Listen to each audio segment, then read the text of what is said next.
Chapter 126. Why do you want to go to the locker room? Urza asked back, and raised her jade hand, and the light of changing clothes shone on her body. When the light faded, the armor that Urza was originally wearing disappeared, and it was replaced by a sexy one-piece swimsuit. Just like her beautiful hair, the swimsuit also presents a beautiful crimson color. The two identical colors overlapped together, not only did not have a counter effect, but complemented each other, and the beauty was doubled. The crimson long hair was draped like a waterfall on her white and bony waist, swaying slightly in the sea breeze. At this moment, Urza was really charming. Even in a swimsuit, the queen temperament engraved in her bones was still revealed. At this moment, the blue sky and white clouds, the beach and the waves, can only become her background board, setting off this crimson beautiful figure. At least, for a moment, Charlotte was completely amazed by Urza at this moment. What do you think? I told you that you don't need to go to the changing room.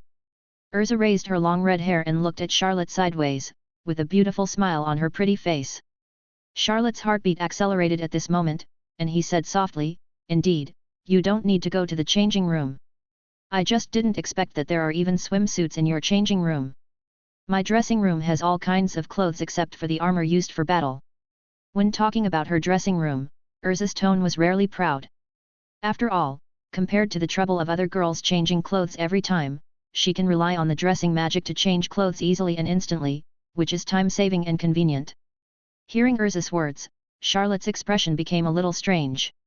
He began to imagine all kinds of clothes in his mind, and every time a piece of clothing appeared, he would subconsciously put it on Urza. As a result, countless Urza's cosplay images began to emerge in his mind. At this moment, his blood was actually showing signs of boiling. "Charlotte? Charlotte, what are you thinking about?" After a little pride, Urza saw that Charlotte had not said anything, and her facial expression was very strange, especially her eyes, which were shining. She was puzzled and called out to her a few times. Urza's voice forcibly woke Charlotte up from his imagination.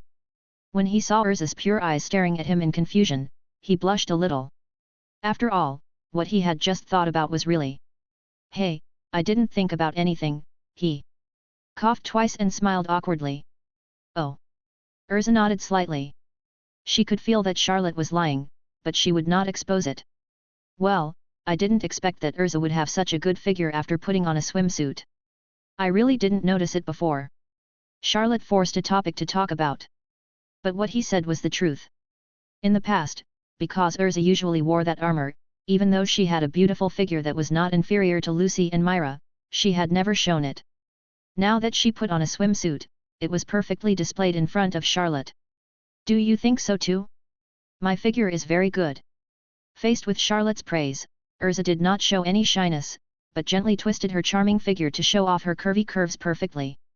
From her meticulous tone, it is not difficult to see that the queen is still very confident about her figure. "Charlotte."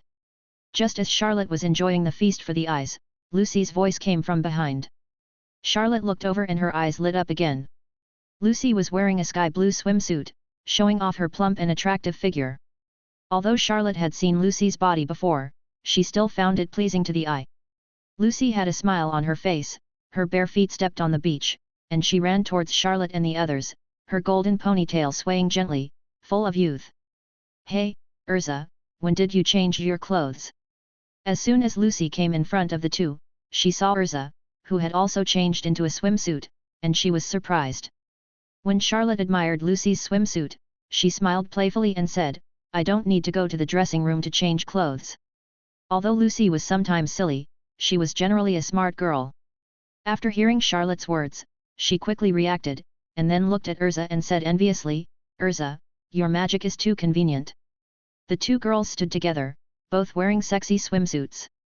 Charlotte could clearly see the difference in their figures. In general, Lucy's figure is a little fuller than Urza's. After all, her body is the most outstanding among all the girls Charlotte has seen in his life. Although Urza's body is one size smaller than Lucy's, her body proportions are just right. She is convex where it should be convex, curved where it should be curved, and smooth where it should be smooth. It is definitely a perfect body that most girls envy. In short, the two girls can be said to have their own merits, and Charlotte is very satisfied. "Now that the clothes are changed, let's go swimming." While appreciating the beauty, Charlotte did not forget the business. He casually took off his clothes until he was left with only a pair of shorts. Boys don't need to go to a locker room to change clothes. They can just take them off where they are. If Urza and Lucy's figures are the most envied by girls, then Charlotte's figure is the most desired by boys, especially with his handsome face.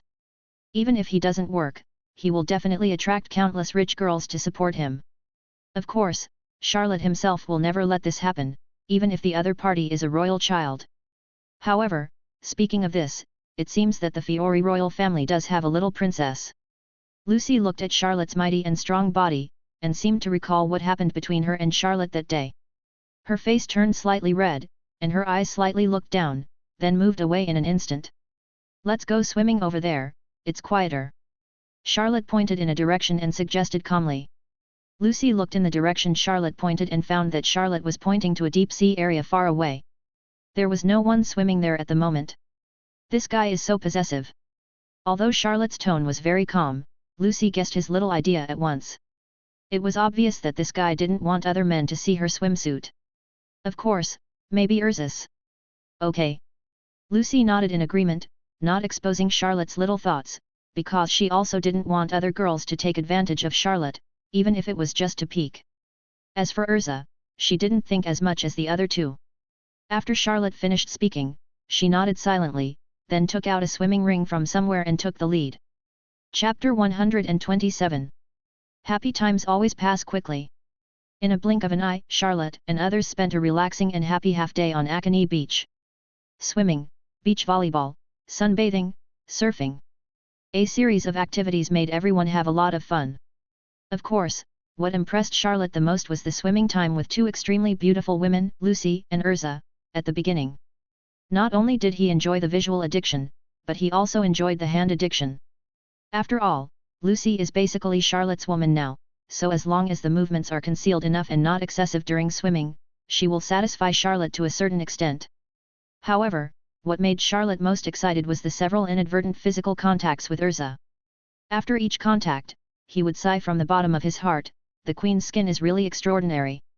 It was getting close to evening. As soon as Charlotte came out of the hotel room, he ran into Lucy, who was running towards him with a cheerful look on her face.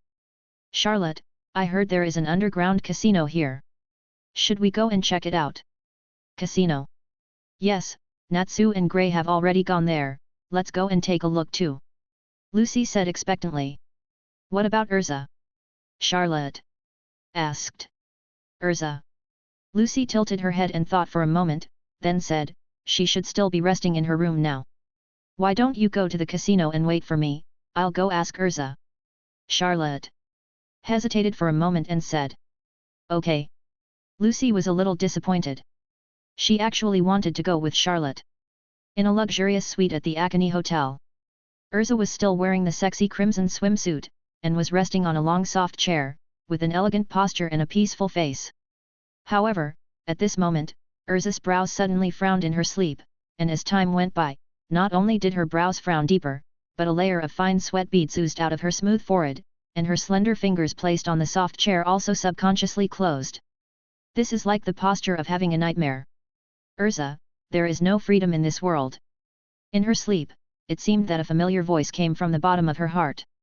Urza suddenly woke up, and her sexy body was covered with cold sweat. "How did I accidentally fall asleep?" Urza sat on the soft chair in a daze, not recalling the scene in her dream. She stood up and walked to the mirror, looking at her beautiful and sexy body in the mirror. A smile unconsciously appeared on her pretty face.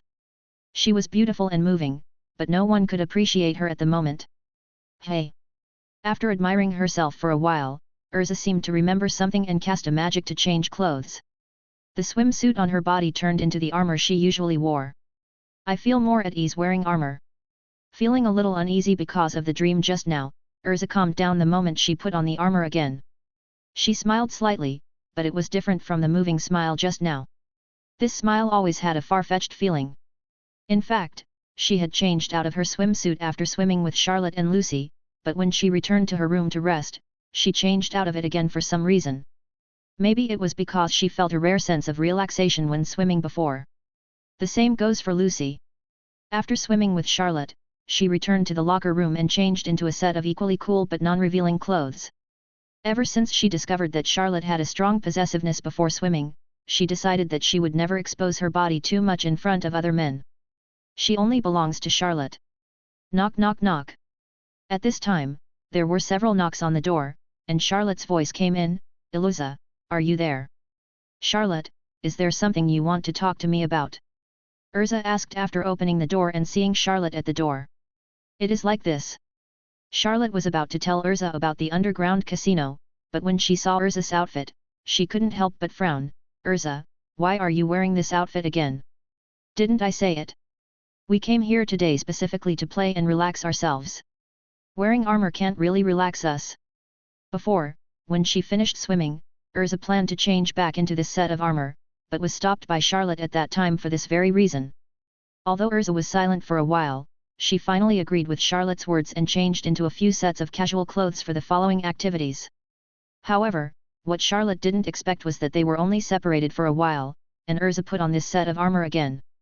Urza naturally still remembered Charlotte's previous words, and she whispered, it's just a habit. Habit? Hearing this word, Charlotte sighed softly in her heart, and then said, Lucy just told me that there is an underground casino here.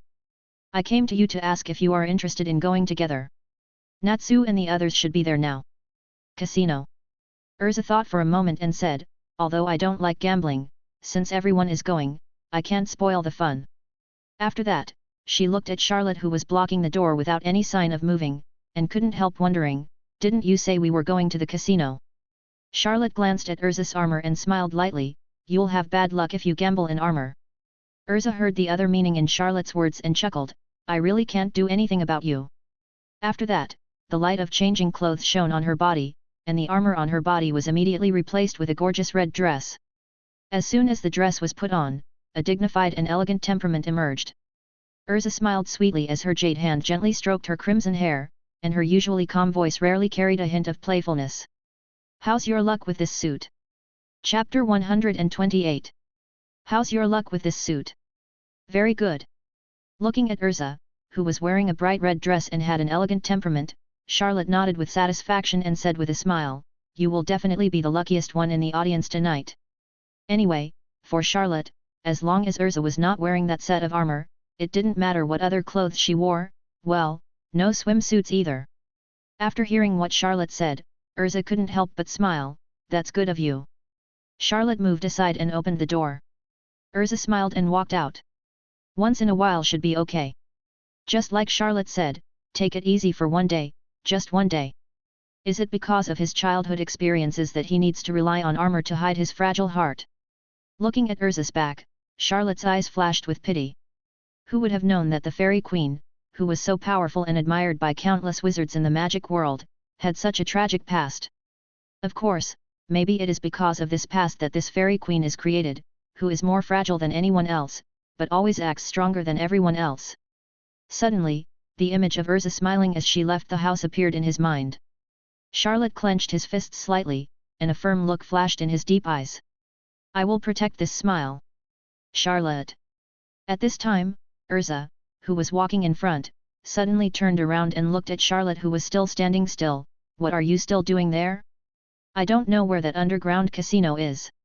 Charlotte's fist suddenly loosened, and the expression on his face instantly returned to normal.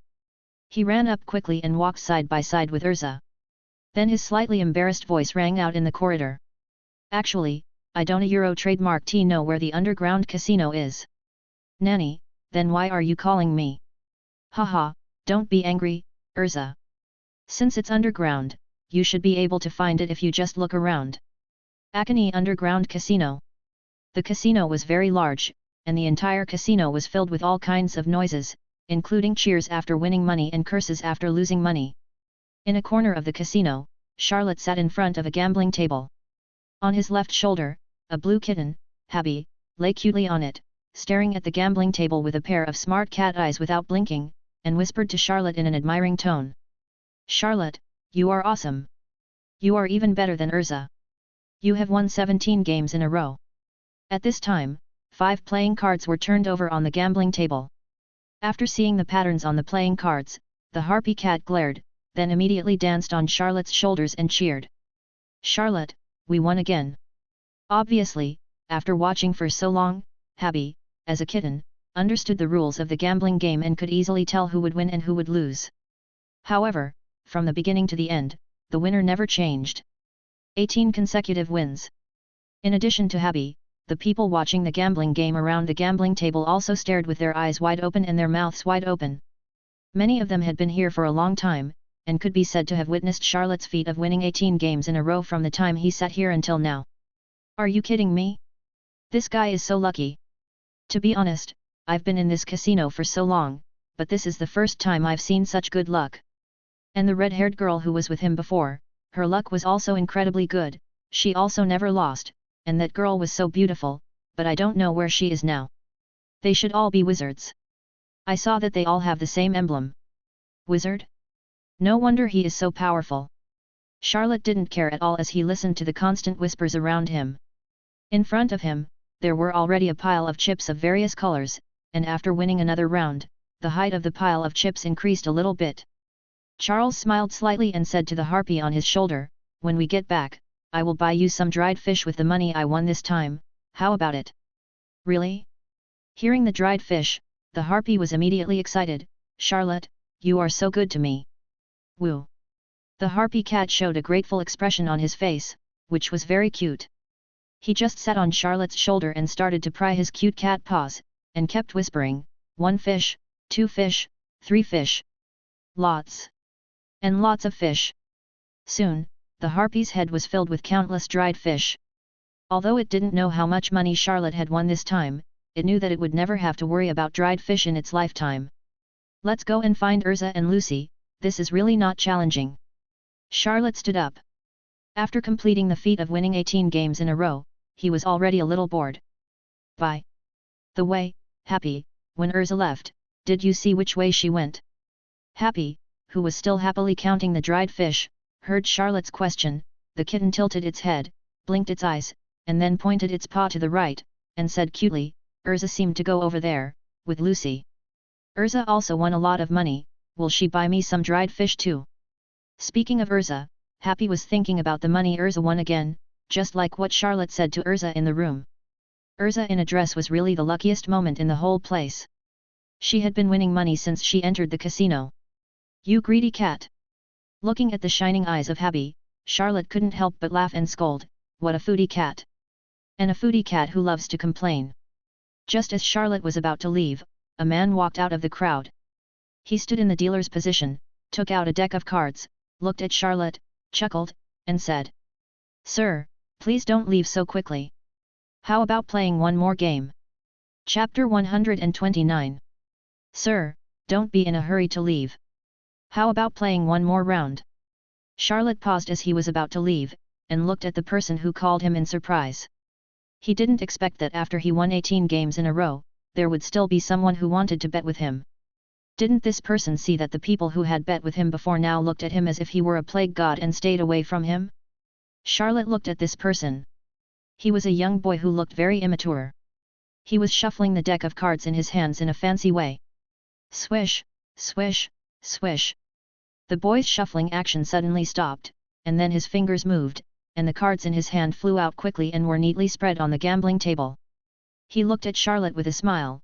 "How about it?" Charlotte chuckled and sat back in his seat. If someone offers money, there is no reason to refuse it. The young man shook his head when he heard it. "Money? We don't need money as our chips this time, how about a different one?" "Oh!" Charlotte said with interest, "What are you going to bet on?" The boy looked at Charlotte, his eyes flashed, and whispered, "Why not? How about betting your life?" Darkness in an instant. Whoosh! As soon as the words fell, before anyone present could react to what he meant by betting their life, their eyes went dark and they could not see anything clearly. What happened? Why is it dark? Is the light in the casino broken? What the hell? I've won! It's not just this place, the whole Anima casino is like this. In the darkness, all kinds of panic and commotion sounded from all over the casino. Fortunately, this situation only lasted for a while, and the casino was restored to light. "Charlotte, I'm so scared. You must protect me." Habby grabbed Charlotte's clothes with his two cat paws, and pressed his whole cat face on Charlotte with a frightened expression.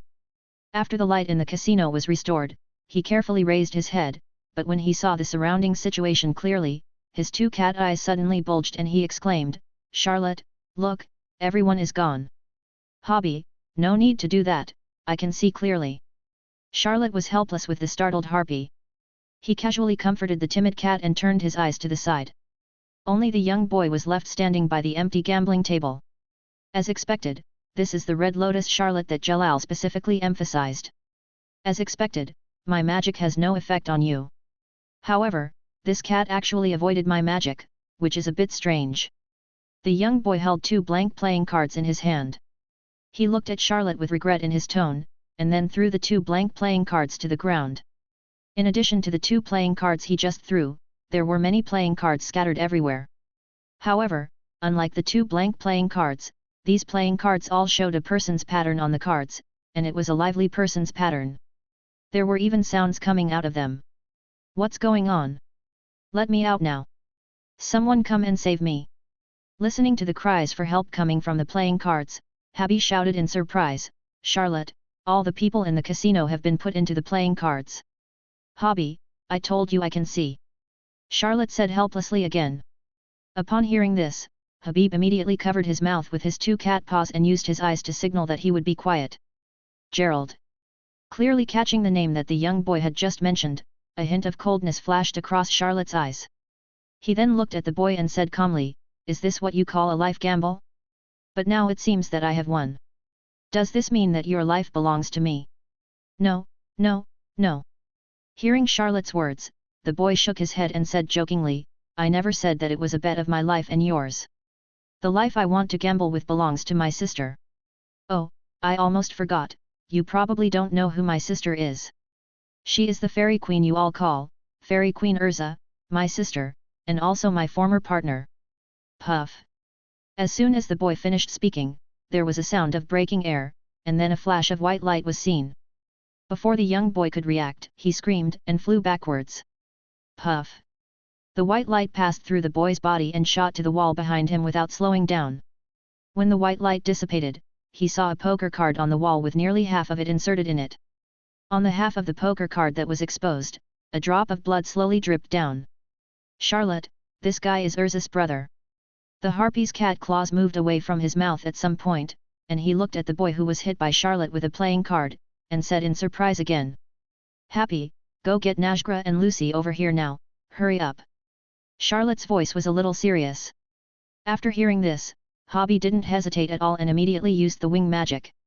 The little wings flapped violently and flew away from Charlotte's shoulder quickly. "Ha ha ha! It seems you have guessed it." After the harpy left, the boy lying on the ground suddenly laughed. He raised his head, and bright red blood kept dripping down his face, but he didn't care at all. He just kept shaking his head and said, "It's useless. At the moment of darkness, our mission has been completed. So, this time, the gamble of life. I won. I broke your 18-game winning streak." Charlotte slowly stepped forward, came to the boy, squatted gently, looked at the boy's blood-stained face, and said softly, "Your name is Xiu, right?" "You, how do you know?" "They." Young boy, Zio, looked at Charlotte in surprise. He had never mentioned his name before. Urza's former companions, besides you, should also include Miliana, Wooly, and Simon, and that guy named Gerald. Charlotte said lightly. Although Zio did not speak, from his increasingly shocked eyes, it can be seen that what Charlotte said was completely correct. "As Urza's current partner, I have something to say to you." Charlotte looked straight at Zio's young face, her eyes were calm and terribly calm. Facing this look, Zio couldn't help but feel a little flustered. "You, what do you want to say?" "I want to say, Urza's fate. You are not someone you can gamble with." At the end, Charlotte's voice suddenly rose, and he threw a punch, hitting Zio's young face mercilessly. Boom! Chapter 130. Urza's fate. You are not the kind of guy that can be used for gambling. Bang! A merciless punch was thrown. Charlotte's roar was still echoing in his ears, and then Quinn felt a sharp pain on his face, and then his whole body flew upside down under a terrifying force, and hit the wall of the casino hard. Spiderweb-like cracks spread rapidly on the wall at a speed visible to the naked eye, and there was a loud bang, and the whole wall collapsed, splashing a cloud of dust, and Quinn's body was naturally buried in it.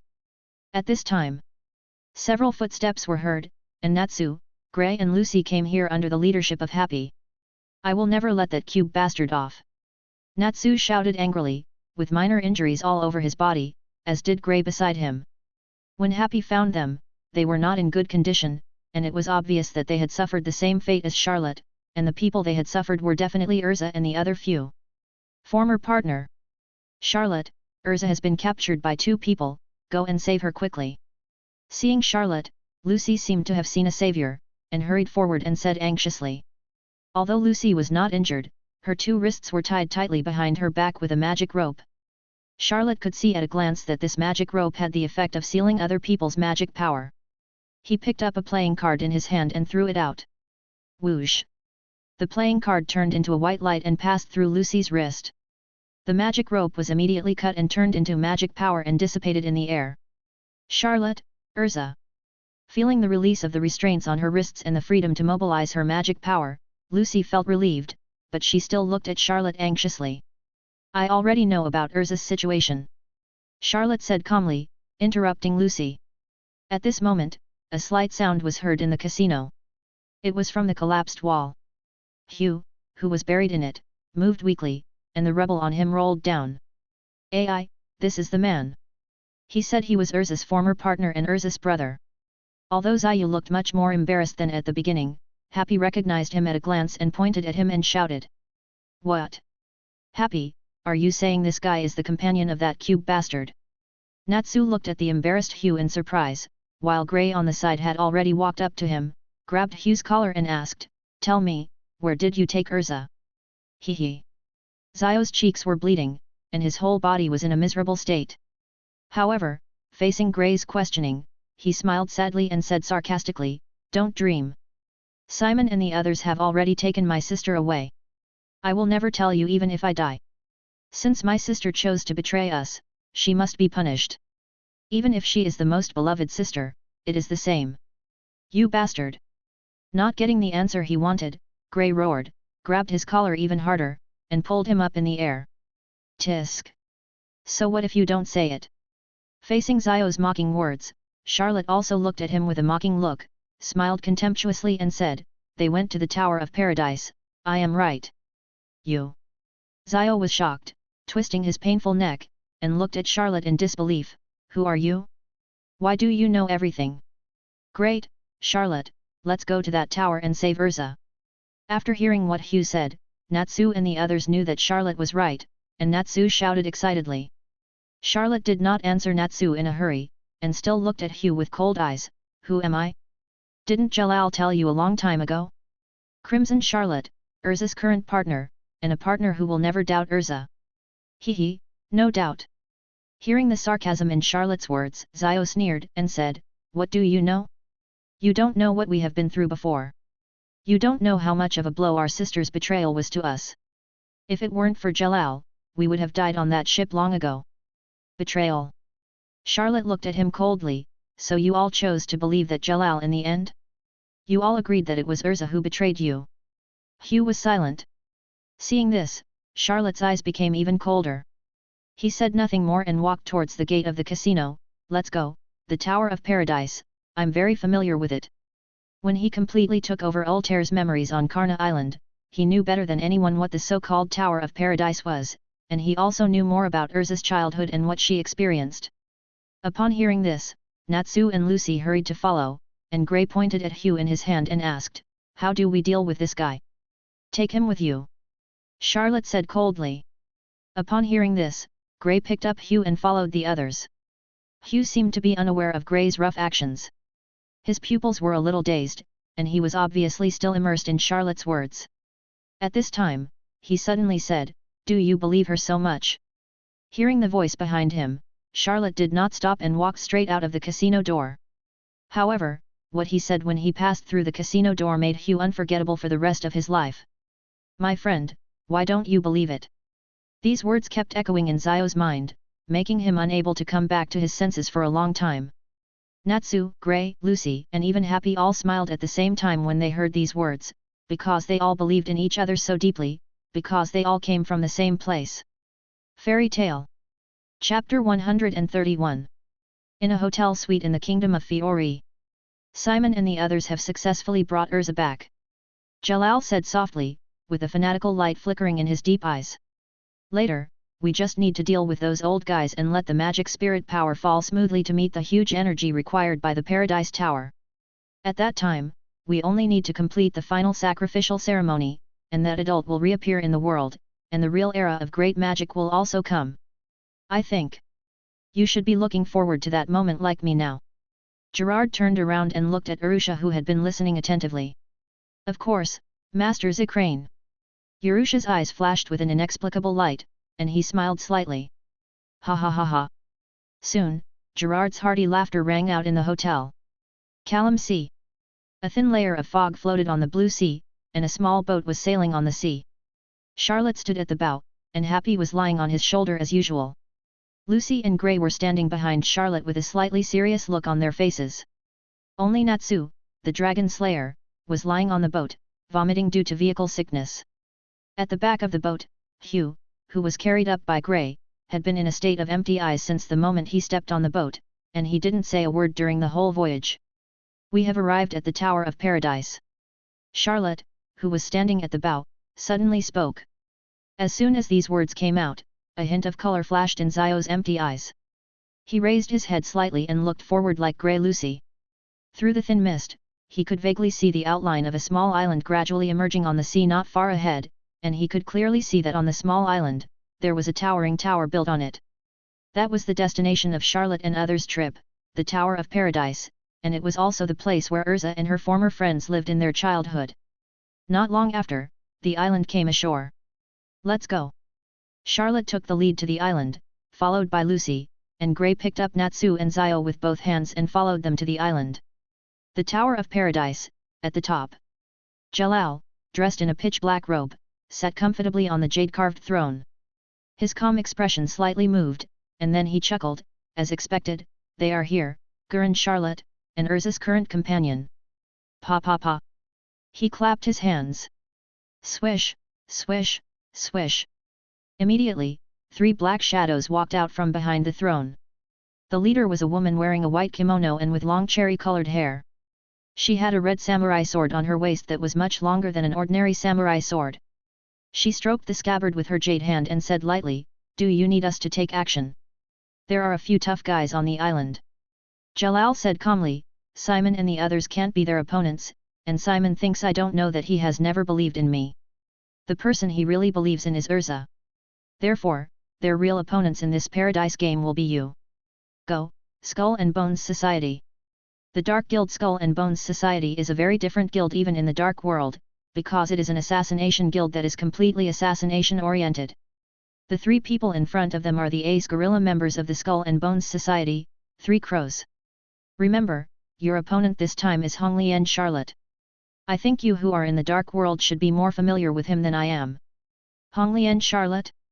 Hearing this name, the 3 crows standing on the left and right sides had a flash of fear in their eyes. Even the cherry-haired woman standing in the middle paused slightly while stroking the scabbard, and then raised the corner of her lips and opened her red lips. I heard that Honglien Xiaoluo is an expert in swordsmanship. I hope I won't be disappointed. At the same time, EPR. The Council Branch of the Kingdom of Fiori. In the huge conference hall, a group of councillors were gathered here again, and this time they were discussing the issue of the R system, that is, the Tower of Paradise, which had reappeared after 8 years. Regarding this issue, Zikaline spoke out the key points very seriously, and finally proposed to activate the Council's ultimate weapon, satellite magic and magic elf power, hoping to completely destroy the last Tower of Paradise in the world. Although other councillors understood the great harm of the Tower of Paradise to the magic world, they began to hesitate when it came to the magic elf power that was powerful enough to destroy a country. After all, they did not want to become sinners in the history of magic. Just as the supporters and opponents expressed their opinions, Zikaline dropped another bombshell. The existence that will be resurrected by the Tower of Paradise this time is the most evil black wizard in history, Ziref. Once this bombshell was dropped, it frightened all the congressmen present. Jalal's name made it impossible for them to remain calm. The pointers in the hearts of those who voted against him began to shift quietly. On the other side, facing the main force of Fairy Tale, the guards outside the Paradise Tower were no match at all, so they easily entered the Paradise Tower. This tower is so big, how are we going to find Urza? Looking around, Lucy asked Charlotte. It should be up there. Charlotte looked up at the top of the Paradise Tower and said softly. Yoshi, let's attack all the way up and rescue Urza, and I will beat up that square-headed bastard. Natsu, who became full of energy again after leaving the transportation on the island, shouted with high morale. Soon, several people found the stairs leading to the top of the building. However, what they didn't know was that what was waiting for them was not only Urza's former companions, but also the Assassination Guild in the Dark World. Chapter 132. Paradise Tower, 2nd floor. When Charlotte and the others arrived here, they immediately saw a figure standing at the staircase leading upstairs. It seemed that he had been waiting for Charlotte and the others to arrive. It's you. You cute bastard. Seeing this man clearly, Natsu jumped up in anger. This man was wearing a black suit and his whole body looked like a cube. Anyone who has seen this would probably find it hard to forget. Gerald was right. I didn't expect you guys to actually chase me here. Wooly looked at them leisurely, but if you want to go up, you have to get past me. Also, put Hugh down. Hey, Charlotte, I'll leave the task of saving Urza to you guys first. Natsu stepped forward, his eyes gleaming fiercely, and he looked at Wooly with his teeth bared. As for this cube bastard, leave it to me to deal with him. I promise to beat him up. Charlotte nodded and walked upstairs with Grey and Lucy. Wooly was about to step forward to intercept them when he heard a voice from the side, the roar of the fire dragon. Along with it came a blazing breath of fire. Feeling the amazing magic in it, Wooly didn't dare to stop Charlotte and the others anymore, and quickly cast a spell to avoid the roar of fire. The iron fist of the fire dragon. After roaring, he was faced with a fist that was bigger than a casserole and burning with flames. Paradise Tower, 3rd floor. Just like the 2nd floor, as soon as I stepped onto the ground, there were already people waiting here. Meow, this road is blocked. One blocking the way this time was a cute girl with a pair of cat ears on her head and a few cat whiskers painted on her cheeks. Hey, this person talks like a cat. The harpy who had been lying on Charlotte's shoulder pointed at this person and said cutely. Nanny, cat. As soon as the harpy spoke, Miliana's eyes were instantly attracted. When she saw the harpy lying on Charlotte's shoulder, her eyes lit up immediately, as if she had seen some rare treasure. So cute, and this cat can actually talk, I really want to. Charlotte, she's so scary, you have to protect me. Frightened by Miliana's fiery gaze, Habi's little body quickly shrank behind Charlotte's head. Charlotte was speechless about Habi's frightened look. He didn't feel that Miliana had any ill will towards Habi. This girl probably just liked cats purely, and she liked them very much. This could be seen from the way she spoke and the cat-like outfit she was wearing. Although I don't want to fight with a girl. Grey threw Zio aside and took a step forward, with the chill slowly coming out of his body, but in order to save Urza, I have to take action. Charlotte, leave this floor to me, you go up. Yet. Charlotte nodded, thought for a moment, picked up Hugh who was left behind by Grey, and walked upstairs. Seeing this, Lucy said come on to Grey and followed him. Hey, cat, don't run. Miliana's eyes were always on Habi. Seeing Charlotte taking Habi upstairs, she hurriedly wanted to follow them, but at this moment, a chill suddenly rose beside her. Ice. Make. Ice wall. Instantly, a wall made entirely of ice condensed, completely blocking the passage leading to the upper floor. My cat. Through the transparent ice, Miliana watched the harpy on Charlotte's shoulder disappear at the corner of the stairs. She felt sad, but at the same time, she suddenly felt angry. She turned around and glared at Grey. You guy. The magic power in his hand surged, condensing into a magic rope, and he threw it out. Tower of Paradise, 4th floor. When Lucy and Happy saw the tall figure blocking this floor, they were not surprised at all, and Charlotte was even more so. This person was tall, with a white scarf wrapped around his head and a black eye patch on his left eye. You are here to save Urza. Simon looked at the two of them calmly, or to be more precise, at Charlotte. Lucy's eyes flickered, she suddenly pulled the key from her waist, took a step forward, and said in a firm tone, "Charlotte, the last floor should be up there, you go up quickly, I'll deal with this guy." "Lucy, don't be like this, you are so weak, how can you be a match for this big guy?" Even in this situation, Habby still did not forget his nature and complained to Lucy mercilessly. "Damn it, you stinky cat, I'm very strong now." Lucy glared at Habby fiercely, then she took out a golden key, pointed it at the void, and said in a loud voice, "Open it." The door of Leo Leo. On the side, the light of the star spirit shone, and a golden door condensed in the void, and a figure stepped out of it. It was the Leo star spirit Leo, or rather, Loki. With a cool golden hairstyle, elegant light blue glasses, and a cool black suit, Loki, who returned to the star spirit world to restore his strength, looked even more handsome than before. He was worthy of being the guy who stayed in the top few of the most wanted boyfriend list for many years. Of course, he was still a little worse than Charlotte. "Lucy, this is the first time you summoned me after we signed the contract, right? Is this my opponent?" As soon as Loki appeared, his eyes fell on Simon, but when he glanced at Charlotte beside him, he was a little confused.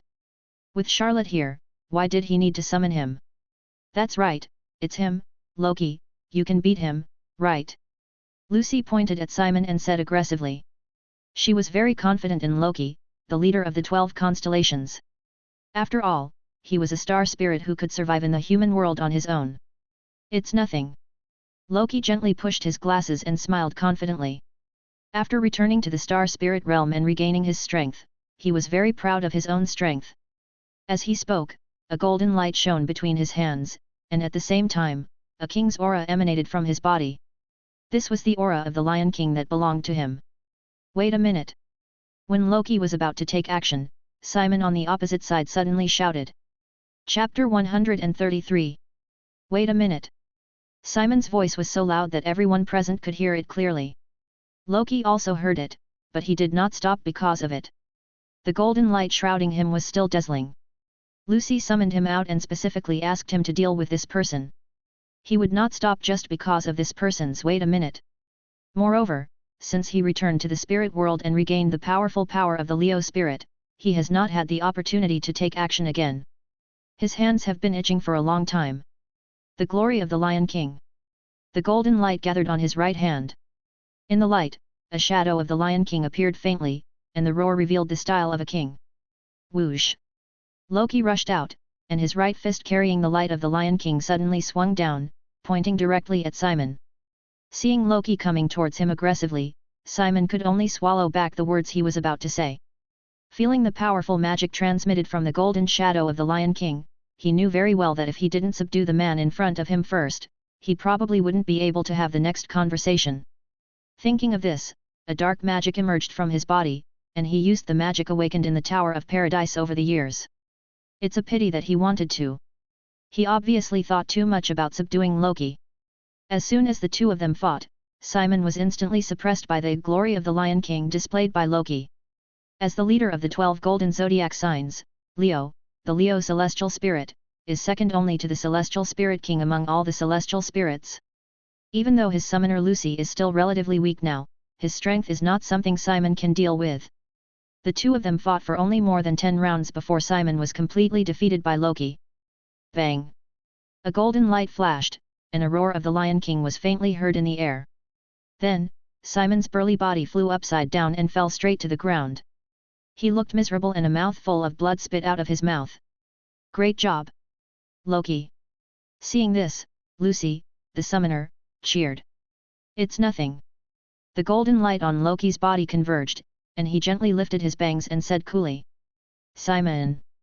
Hugh, who was thrown aside by Charlotte, looked at Simon who was beaten down by Loki in disbelief.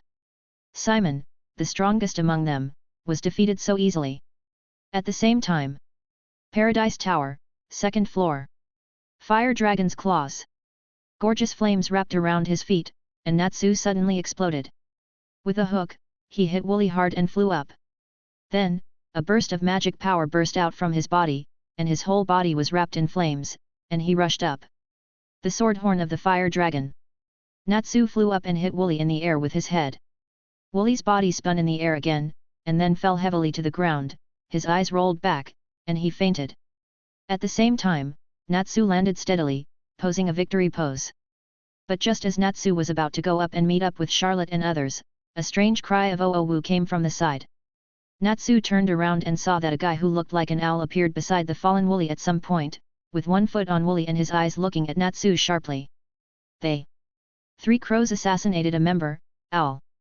Paradise Tower, 3rd floor. Ice. Make. Lancers. One after another, ice spears appeared and shot towards the Catwoman Mariana without mercy. Mariana waved the long whip made of magic power while dodging the ice spears in the air. Ice. Make. Gray's eyes flashed with cold light, and a wave of ice rose up from his body. Then he made a palm with his left hand and a fist with his right hand, and slammed his hands together, emitting a brilliant ice blue light. Ice drink spring. At the same time, Mariana, who was dodging the ice spear, felt a chill coming from under her feet. An ice blue magic circle quickly formed under her feet. She secretly said that it was not good, but before she could react and dodge, the magic circle burst out with an amazing chill like a fountain, freezing her instantly. Gray's 2 moves were clean and neat, and he did not show mercy at all just because his opponent was a girl. After dealing with Mariana, Gray breathed a sigh of relief. To be honest, he didn't really like to fight with girls. But just as he relaxed, a strange voice suddenly sounded beside him. Hearing this voice, his pupils shrank slightly and he turned his head to look. A strange man with loose hair and a guitar in his hand was walking towards him. The strange voice just now came from the guitar in his hand. 3 crows assassinated member, tutor as Eagle. Paradise Tower, 4th floor. Charlotte, let's go up quickly. After dealing with Simon, Lucy immediately called Charlotte beside her to climb the tower, but Charlotte did not move after hearing it, which made Lucy a little confused. At this time, Simon, who was lying on the ground, was holding up his body. His eyes seemed to have some expectations. He looked straight at Charlotte and said with difficulty, "You can defeat Jalal and rescue Urza, right?" Charlotte did not answer him immediately after hearing this, but walked forward a few steps, came to Simon, and said lightly, "You and your companions seem to be a little different. If I am not mistaken, you should have believed in Urza all these years." As if he had not expected Charlotte to say that, Simon was stunned for a moment, then nodded and said softly, "Yes, I believe in Urza, and I have always believed that she would never betray us. It seems that there are some smart people among you." Charlotte chuckled, the sarcasm in her tone was not concealed at all. But he had clearly, because of the attack by Simon in Anima, Lucy had a bad impression of Simon, so even if Simon said so, she was still not willing to believe it, but because of Charlotte, she did not refute it. Of course, the person who was criticized the most for Simon's words was Hugh, who was also Urza's childhood friend like Simon. He had already had a lot of doubts because of Charlotte's words before, and now hearing Simon say so, this emotion deepened. "It turns out that these years, I've always blamed my sister wrongly." Zio felt a strong sense of shame in his heart. He even wanted to climb the tower to question Gerard immediately. However, when his eyes swept over Charlotte, he killed this idea and just sat on the ground silently. As for Simon's situation, Charlotte made some guesses on the one hand, and on the other hand, it was based on Ultair's memory. As the person who caused Jalal's temperament to change drastically, although she didn't pay much attention to the people around Jalal, she still knew a little bit. Among Urza's childhood friends, except Simon, everyone else believed the lies made up by Jalal. Unfortunately, even if Simon saw through Jalal's lies and always believed in Urza, he could not do anything. He could only pretend to be like everyone else and stayed in the Tower of Paradise silently for 7 years. Over the years, he did not dare to make any resistance because Jalal was too strong, or he was too weak. It's still the same sentence, in a world where the strong prey on the weak, being weak is the original sin. Simon!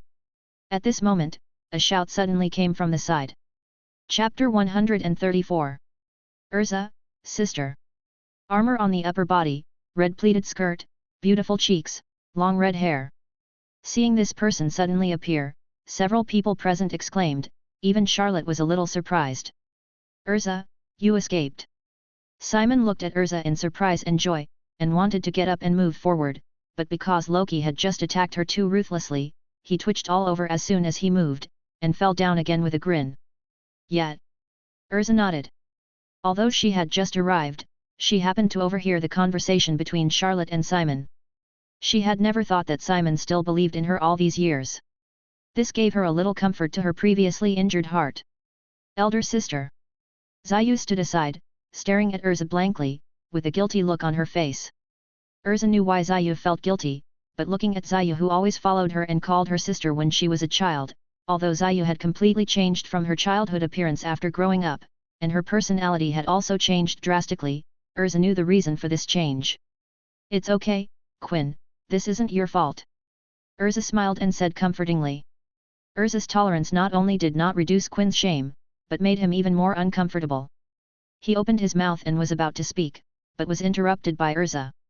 Erza turned her gaze to Charlotte, Lucy, Happy, Loki and others. After scanning around, her eyes finally fell on Charlotte and she whispered, "You shouldn't have come. But we are here." Charlotte did not explain anything, but stated a fact. Erza's eyes were a little complicated, she bit her red lips lightly, a hint of determination flashed in her eyes, and she said in a strong tone, "Now, leave here immediately. This is my personal matter, and it has nothing to do with you." Absolutely impossible. Charlotte's tone became even tougher. Not only Charlotte, but also Lucy, the kitten Happy, and even Loki, who was summoned by Lucy and still didn't know what was going on, all stood firmly behind Charlotte. Seeing this scene, Erza was moved and a little anxious at the same time. This time is different from the previous missions. Just as she was about to continue to persuade Charlotte and others to leave, a ripple suddenly appeared in the shadows not far away, and a sharp sword light flashed out from it, silently. Puff! The target of the sword light was none other than Simon, who was seriously injured and collapsed on the ground. Seeing this sword light piercing through Simon's heart, Simon's pupils suddenly dilated, and the light in his eyes began to dim. He lowered his head to look at the sword wound on his heart and fell down. Simon! This sudden scene made Erza unable to bother to persuade Charlotte and others. She stared blankly at Simon's fallen body, then glared at the void. The magic power in her hand surged, and instantly condensed into a magic sword, and threw it at the void with all her strength. Clang! The magic sword collided with the void, and immediately a ripple was startled again. With the sound of metal intersecting, a graceful figure also walked out of the shadows at the same time. Her graceful body was set off by a white kimono. The support was incisive and vivid, with long cherry-colored hair cascading down her waist like a waterfall. On her pretty face, a pair of bright eyes first swept over a group of people, then stayed on Erza for a moment, and finally fixed on Charlotte. Her red lips raised a light arc, and at the same time, the thin white fingers holding the red samurai sword, which was longer than the ordinary samurai sword, also tightened their grip. They. 3 crows assassinated the captain of the team, Turtle Dove. After Turtle Dove appeared, everyone present, except Charlotte, was ready for battle.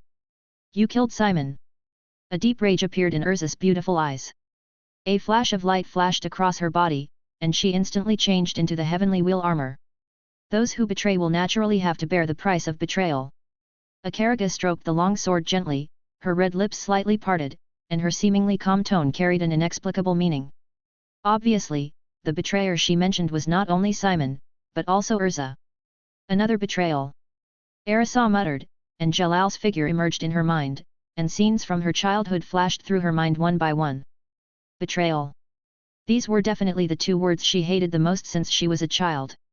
She took a deep breath, and the murderous intent in her eyes flashed, and the magic power in her body surged. Behind her, dozens of sword lights suddenly condensed and rotated in a circle, and Erza also restored the 2 magic swords in her hands and jumped up. Moonless flow, sword flash. Akariga uttered a soft sound, and placed his left hand lightly on the hilt of the sword, with his fingertips moving slightly. Then, Erza and Akariga crossed each other in the air and exchanged positions. Erza leaned forward, holding a magic sword in each hand and opening it to both sides, as if swinging the sword, but the sword light that was originally rotating behind her had disappeared. After landing, Akariga still maintained the original movement of holding the sword with his right hand and pressing the hilt with his left hand, as if he had not drawn the sword at all in the previous collision. At least, the people present except for Charlotte, no one saw her move clearly. Crack! Clear cracks appeared on Erza's magic sword like a spider web. Under the horrified gaze of everyone, the 2 magic swords in Erza's hands shattered at the same time in the next second and turned into powder. Not only that, even Erza's gorgeous sky wheel armor began to crack and shatter after the magic swords shattered. Although his back was facing Urza, Akariga seemed to have expected this to happen. He raised the corner of his mouth and let out a teasing chuckle. This is too much. Lucy opened her mouth wide. I just can't believe that Urza, who has always been so powerful since they first met, would have her armor shattered by a single blow. How scary. Harpy covered his eyes with his two cat paws and lay on Charlotte's shoulder, not daring to look any further. Even Loki, who was very arrogant when he first appeared, looked at the dove with a serious look.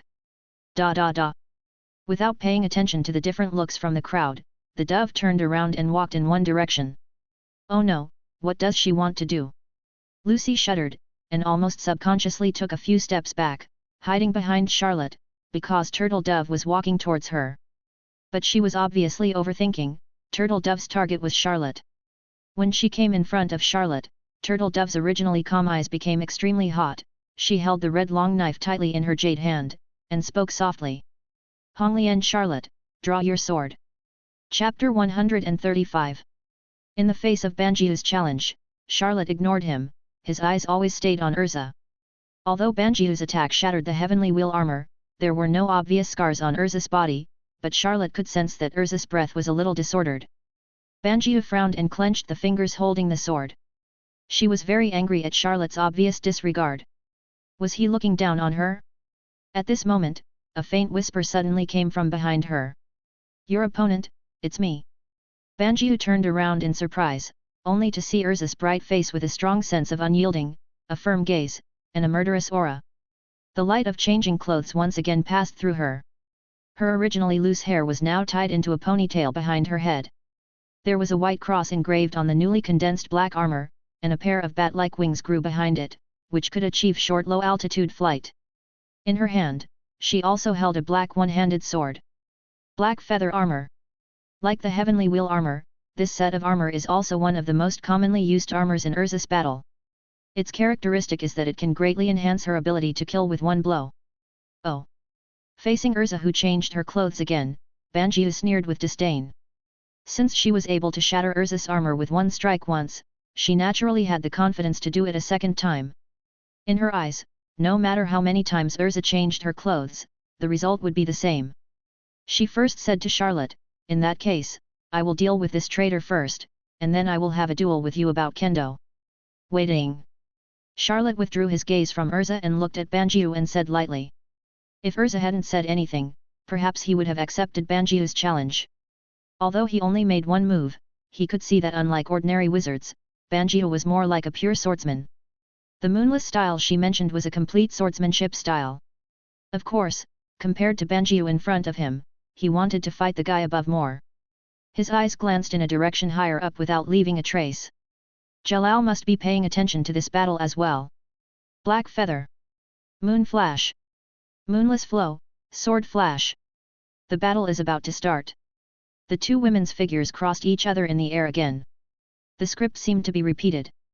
As the one-handed sword in her hand shattered, the black feather armor that Urza had changed into again also broke apart.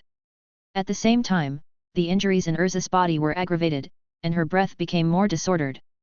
However, Urza seemed not to feel the aggravated injuries in her body. At the moment when the black feather armor was broken, the light of changing clothes suddenly lit up on her body, and a new set of armor quickly covered her. The base was yellow, with dark blue patterns on the edges.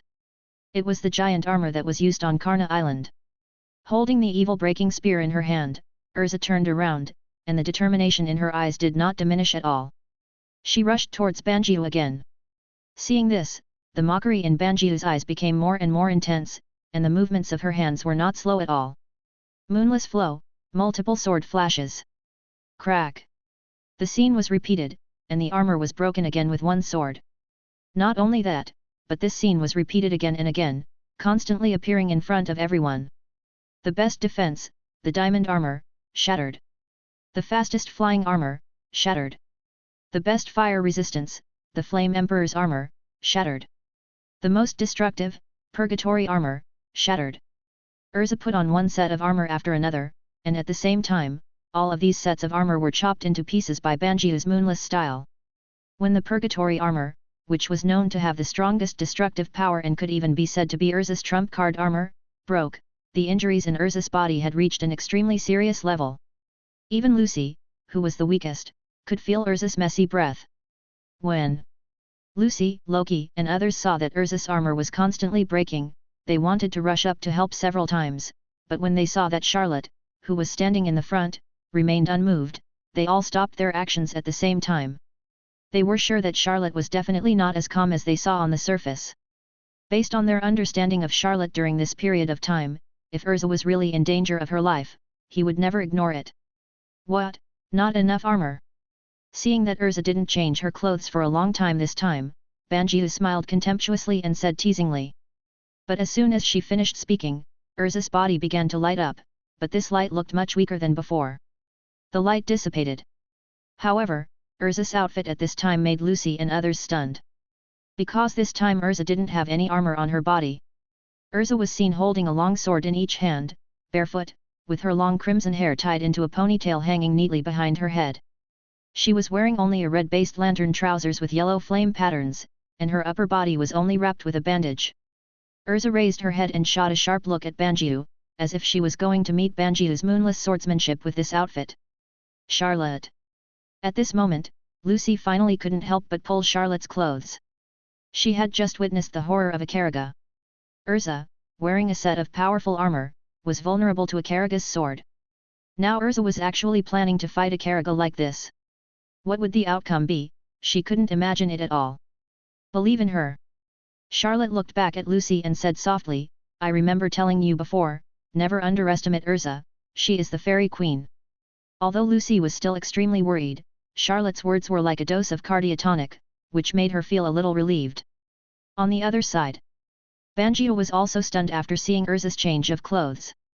Unlike before when facing Urza's powerful armor, this time, facing Urza's seemingly fragile outfit, Banjiu unexpectedly restrained the contempt in his eyes, and the posture of holding the sword became extremely solemn, as if he had guessed something. Urza felt the increasingly serious injuries in her body. Exhaled lightly and looked at Banjiu with a strong belief. Armor of the heart. Also known as the pure heart clothes and the ring of determination. On the surface, it looks defenseless, but in fact, it has abandoned all defenses and concentrated all its magic power on the two swords in its hands. These two swords are also her strongest weapons, the demon sword Hong Ying. Only by doing so can she pick up the demon sword Hong Ying. The eyes of the two women collided in the air. The next moment, they attacked at the same time. Wuiliu Garuda Flame. The demon sword Hong Ying's faith slash. Chapter 136. Boom. A large amount of flames burst out of the void, carrying a red long sword, and collided with Urza's slash with infinite faith. Garuda Flame. The highest secret of Wuiliu's sword art. Facing Urza's slash of faith that abandoned all defenses, Banjiu did not dare to be arrogant anymore, and used it without hesitation. Whoosh! The flames went out, and the sword light dissipated. The figures of the two women once again crossed each other in the air, and finally stopped on the ground at the same time. However, unlike the previous times, this time Urza no longer had a powerful armor to protect her, so if the previous situation occurred, it would be her sexy body that would be directly broken. Lucy and others who understood this were all staring at Urza with wide eyes, not daring to blink, and staring at Urza nervously. Puff! Bright red blood suddenly spurted out from Urza's shoulder. Seeing this, Lucy and others trembled, and then ran up anxiously. At this moment, another puff sounded, and the same sound rang out. When everyone looked over, they immediately saw a long line of blood gushing from a Karaga's body, and then he fell down, and even the red samurai sword he had been holding tightly in his hand fell to the side. Compared to a Karaga's fate, Urza, who only had blood gushing from her shoulder, was undoubtedly in a much better condition. This most crucial duel between the two also determined who was better. My moonless flow, unexpectedly lost. The fallen turtle-dove had a bit of disbelief in her grey eyes. Before fighting with Urza, she had never thought that she would lose in a sword fight, even if her opponent was the famous fairy queen in the magic world. Urza, you are so great! Lucy helped the extremely weak Urza up and praised her. There were still tears in her eyes. It was obvious that she was worried about Urza during the last fight with Kakeju. Congratulations! Charlotte also came up and said with a smile. Urza's last sword just now really amazed him. That strong belief of sacrificing one's life can be said to be something that more than 99% of the people in the entire magic world have never possessed. Looking at Charlotte, Urza showed a forced smile on her pale face. Although she won, her current state was also unprecedentedly weak. This kind of weakness was a double weakness from body to mind. It can even be said that her body is now almost in a state of overload. Urza was very clear about her current physical condition, but she did not care about it. Instead, she looked in one direction and her expression became serious. That direction was the direction leading to the top floor of the Tower of Paradise. Others also saw where Urza was looking, and they were all shocked. Lucy, who was supporting Urza, hurriedly said, "Urza, you are not going to the top of the tower again, are you?" "Absolutely not. Your body." "I'm fine." Urza interrupted forcefully, and gently pushed away Lucy's hand that was supporting her, and stood up straight. "Charlotte, promise me one thing." Urza looked at Charlotte and said in a serious tone with a little urgency, "Take them away from here."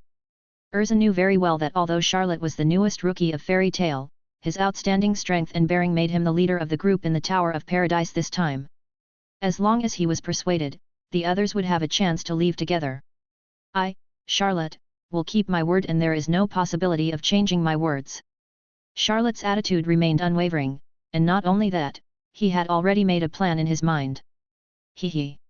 At this moment, a weak and subtle chuckle sounded. It was the turtle dove that fell to the ground.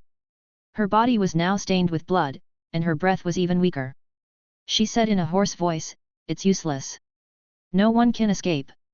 In 10 minutes, at most 10 minutes, the magic elf power will fall, and then everyone on this island will die here, no one will be able to leave, no one will be able to leave, ha ha ha ha. Magic spirit power." As soon as these 5 words came out of the mouth of the dove, Urza couldn't help but let out a low cry. Compared with the confusion of Lucy and Habib, she had been in the magic world for many years and knew a little about this super space-time destruction magic that was said to be able to destroy a country with one strike. This was also one of the killer weapons that the council relied on to deter the magic world. It was not difficult to hear from the words of the dove that within 10 minutes, such a magic that was enough to destroy a country would fall in the Tower of Paradise. Although it was difficult to tell the truth from the false, based on the principle of believing it was true, Urza did not dare to have any fluke. "Charlotte, please take them away quickly, I beg you." Urza's tone became more urgent, and even had a hint of pleading in it, which had never happened before for her, who was called the Fairy Queen. This time, Charlotte did not speak again, but walked up slowly. He came directly to Urza's face, and the distance between them was less than a foot, and they could even feel each other's breathing clearly. Then, Charlotte lowered his head slightly, and their foreheads touched together. For some reason, Urza's heart inexplicably beat faster at this moment, and Charlotte's gentle voice came from her ears, so low that even Lucy, who was also very close to the two of them, could not hear it clearly. "Urza, although you may find it unbelievable, I have seen your childhood very clearly, so I know that this tower and the people on it are nightmares deep in your heart. The reason why you wear armor every day is just to confuse yourself and comfort yourself, but nightmares exist in the heart, and they cannot be protected by armor on the surface. The only way to make it disappear is to completely destroy it." Every word and sentence of Charlotte was clearly transmitted to Urza's heart. There was a sense of horror in her gem-like eyes, and her body trembled unconsciously. She didn't know how Charlotte knew her childhood. At the same time, she suddenly remembered that when the phantom attacked, Charlotte stood up to Jupiter, and there was a touch of pity in her eyes. Before that, she didn't know why Charlotte showed her that look at that time. Until this moment, she understood. Before she could recover from her anxiety, Charlotte's words rang again. "Urza, have a good sleep. Believe me, when you wake up, your nightmare will be shattered. Good night, my queen." "Charlotte, you..." Hearing this, Urza suddenly woke up, and seemed to have guessed something in her trance. However, when she wanted to stop it, it was too late. Bang! Charlotte's hand had been placed behind Urza's head without her knowing when. With a light knife, Urza fell asleep and leaned on Charlotte's arms. At the end of Urza's sleep, she only heard Charlotte's last voice. "After this incident, I will come back to apologize to Her Majesty the Queen." Chapter 137. Lucy. After knocking Urza unconscious, Charlotte handed her to Lucy and said, "Take her away from the island, please." After that, he looked around at the others and said in a deep voice, "And you, if you don't want to die, leave the island immediately." His eyes finally fell on the blue kitten. Happy, go find Natsu and Grey right now, and then leave from where we came from. Remember, be quick." After saying this, Charlotte turned around and walked in the direction leading to the top of the tower. "Charlotte, do you want to deal with Gerald alone?" Seeing this, Lucy knew what Charlotte was going to do, and she hugged Urza while shouting, "Absolutely not. We will not leave you here alone, just like you just said to Urza, it is impossible." Charlotte's footsteps suddenly stopped, and he looked back. A boundless magic power burst out from his body, rushing towards everyone like a wave. "It's an order." Under this surging magic power, Lucy and the others couldn't help but step back several steps. "Speed up! Get out of here!" Charlotte said in a low voice. "Charlotte!" Lucy cried sadly. Charlotte stared at Lucy's red eyes. 2 lines of tears slowly flowed down her fair cheeks. Charlotte just whispered to her, "Believe me." Lucy's heart trembled. She gritted her teeth, lowered her head gently, and tears fell to the ground. "Charlotte, let me stay. I think I can definitely help you with my current strength." Loki, who had not yet returned to the celestial spirit world after being summoned by Lucy, stepped forward and said, "No." Charlotte shook his head and still refused, "Everyone leave." As he spoke, Charlotte suddenly raised his right hand and pointed a finger. A blue light shot out from his fingers and fell on Simon, who had been killed by the turtle dove. Simon's body was immediately wrapped in a gorgeous blue light, and a mysterious aura emanated from the blue light. Whoosh! Charlotte waved his right hand, and Simon's body flew into the air wrapped in the blue light and quickly floated to the side of Zio and others. The life force in his body has not completely disappeared. I have helped him to repair his life. If you can take him back for treatment in a short time, he still has hope of survival," Charlotte said lightly. Upon hearing this, Zio's eyes flashed with joy, and he quickly hugged Simon's corpse. However, although he wanted to leave immediately at this moment, he still looked at Lucy and the others and did not choose to leave. Click! Another teardrop fell. Then, Lucy slowly raised her head, gently wiped the tears from her face with the back of her hand, and said with a firm face, "Let's go."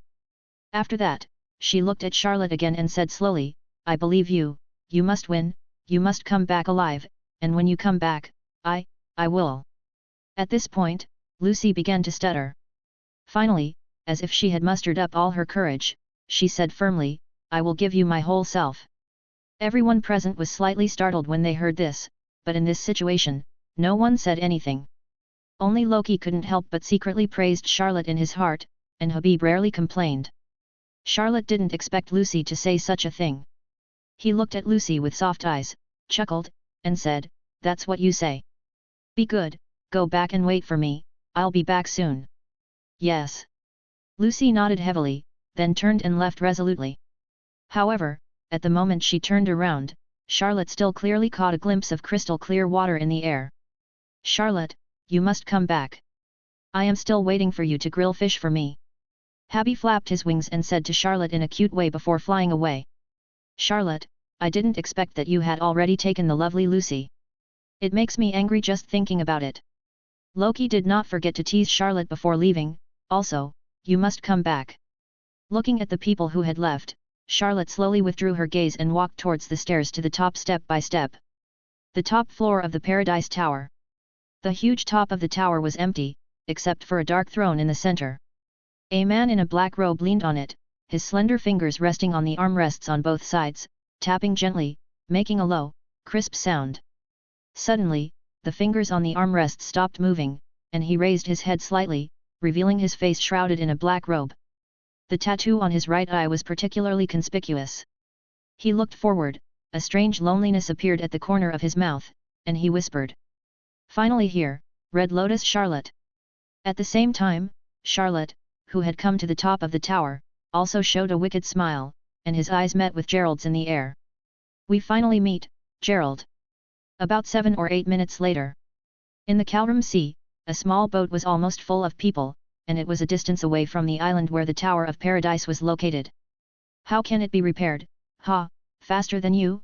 Oh, drive the boat back quickly, I'm going to, take that Jera, beat you up." Natsu lay on the bow, his face flushed, seasick and vomiting, but he still blamed Happy for taking him away. "But Natsu, this is Charlotte's order." Happy said pitifully, lying on Natsu's head. When he found Natsu and Grey earlier, the two had just defeated the owl of the three crows and the Udarita's eagle, but Natsu was also knocked unconscious by the owl's magic. Happy didn't know how to persuade Natsu to leave, so this just saved a lot of trouble. Forget about it, you can't even beat an owl, so I'll leave Jalal to you, Charlotte.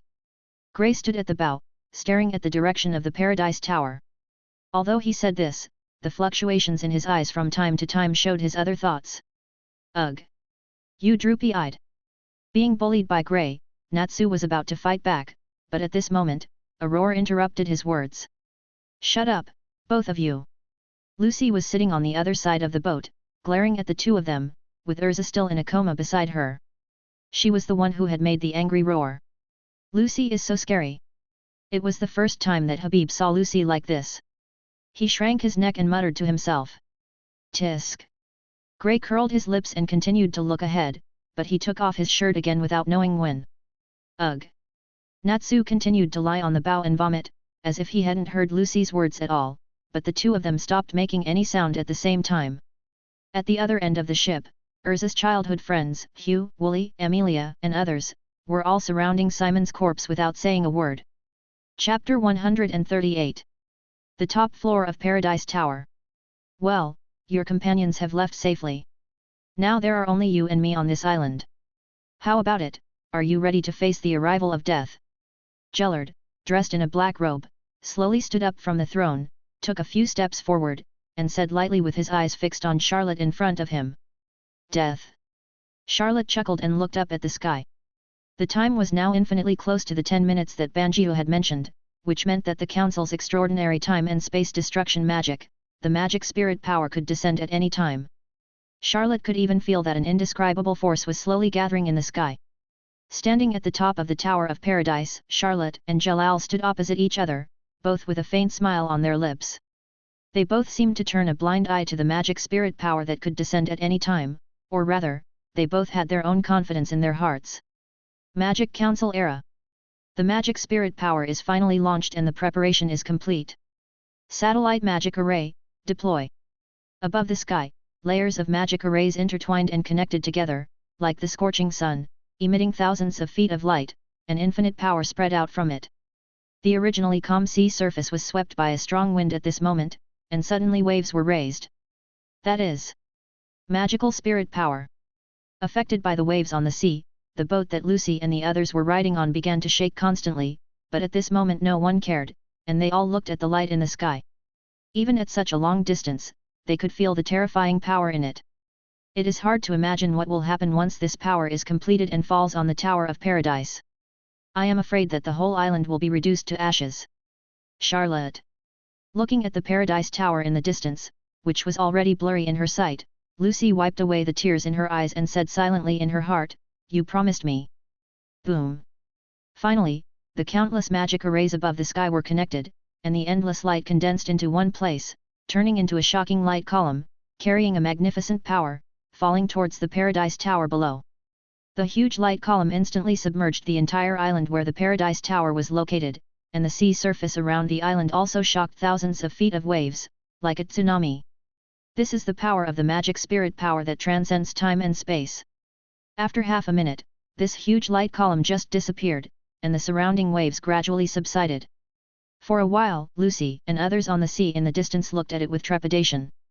Not only them, but also in the distant council, all the members were relying on the far beyond projection magic to pay attention to the situation here. However, when they saw the picture presented after the light dissipated, the other members except Yerusha all had their pupils widened and showed an incredible expression. Above the sea, an island was floating completely, and in the center of the island, a towering tower soared into the clouds, which was the Paradise Tower. However, unlike the previous Paradise Tower, the current Paradise Tower has a layer of crystal luster, which also transmits endless magic power. Obviously, this is not an ordinary crystal, but a magic crystal with magic power. Such a huge magic crystal tower is unprecedented in the history of the magic world. Obviously, the powerful magic spirit power did not destroy the Paradise Tower, but used its huge magic power to create this real Paradise Tower. Finished. In the quiet council, someone sighed, and all the council members looked ashen. At this moment, how could they not know that they had fallen into a trap? Originally, they were already under tremendous pressure by using the magic spirit power as their trump card, but as long as they could destroy this last tower of paradise and prevent the formation of the R system, then at the very least, their merits would offset their mistakes. But in the current situation, not only did they fail to stop it, but they became the real culprit that allowed the R system to be fully formed, which could be said to be adding insult to injury. Without thinking, they could already guess what was waiting for them next. Not only would their status as council members be directly revoked, they would even be labeled as sinners by their superiors, and their branch of the council would definitely be reshuffled. Oh! At the edge of the hall, although Arusha lowered her head, she clearly saw the ugly faces of these councillors. A mocking sneer appeared on her beautiful face, and she quietly left the hall without anyone noticing. This council is no longer necessary. The moment Arusha walked out of the council, a mysterious magic power quietly spread out from her body, covering the entire council building. The Arc of Time, the future. Boom! Under the power of time, almost in an instant, the huge council building began to collapse everywhere, and the eaves and walls were instantly decayed. After a while, a chaotic noise sounded in the council, including those councillors, all became a mess. And all this has nothing to do with Arusha. After using the Arc of Time, she left here. As for the identity of that councillor, from that moment on, it was no longer needed. Lord Charlotte, Tia is here. Ha ha ha ha. Atop the Tower of Crystal Paradise, a crazy laugh resounded through the sky. Is this what the Paradise Tower really looks like? You are so happy, it seems that your plan has been implemented perfectly. Then, a whisper interrupted the loud whisper. Standing on the crystal-like Paradise Tower, Gerard's eyes sparkled with a bright light, which was a kind of fanaticism, a fanaticism like faith. After absorbing 2.7 billion magical powers from the magic elves, the Paradise Tower, which took 7 years to build, finally took shape. Now, it is only one step away from resurrecting Ziref and building a truly free country. Jalal fixed his fanatical eyes on Charlotte and said loudly, "That's you, Red Lotus Charlotte. In order to revive Ziref, the most basic condition is to sacrifice a wizard with about 10 holy magic powers, and use his body to bring down Ziref's soul. The person I originally chose to sacrifice was actually Urza, but since you insisted on intervening, I had to change my mind halfway. Moreover, I think that if I sacrifice your body, the Red Lotus Charlotte, the final outcome will surely be more perfect, and Lord Ziref will be more satisfied." Jalal's words seemed to be talking to himself, and he seemed to be telling Charlotte seriously, but he looked like a fanatical apostle at this moment. Charlotte, who had learned the truth from Altair, naturally knew the reason, so looking at Jalal in this state, he couldn't help but feel that he was extremely pitiful. Chapter 139.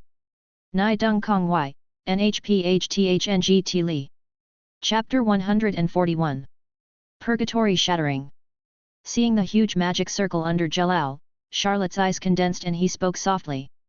This magic, which is classified as taboo in the records of the magic world, was seen by Charlotte once when he faced the phantom. However, before the purgatory shattering was formed, he was easily disintegrated. Unlike Joseph, who used the uniqueness of his own magic giant guild to collect the 4 elements of earth, fire, water and wind to cast the purgatory shattering, Jalal more delicately integrated the magic circle of the 4 elements into one, without relying on external forces at all, and could instantly outline it by himself. Perhaps the purgatory shattering cast by this method is slightly inferior to that of Joseph, but it is better in all other aspects. What?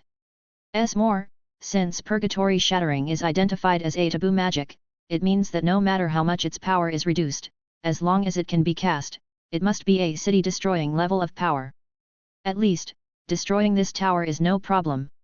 Purgatory is broken, and it is activated.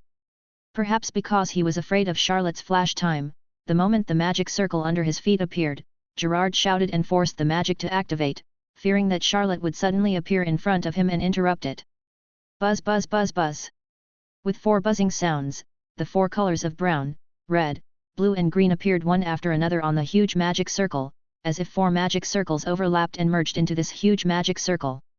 The breath of the 4 elements of earth, fire, water and wind was transmitted from it. The 4 elements intertwined together, and a breath of destruction was born from it. This lunatic!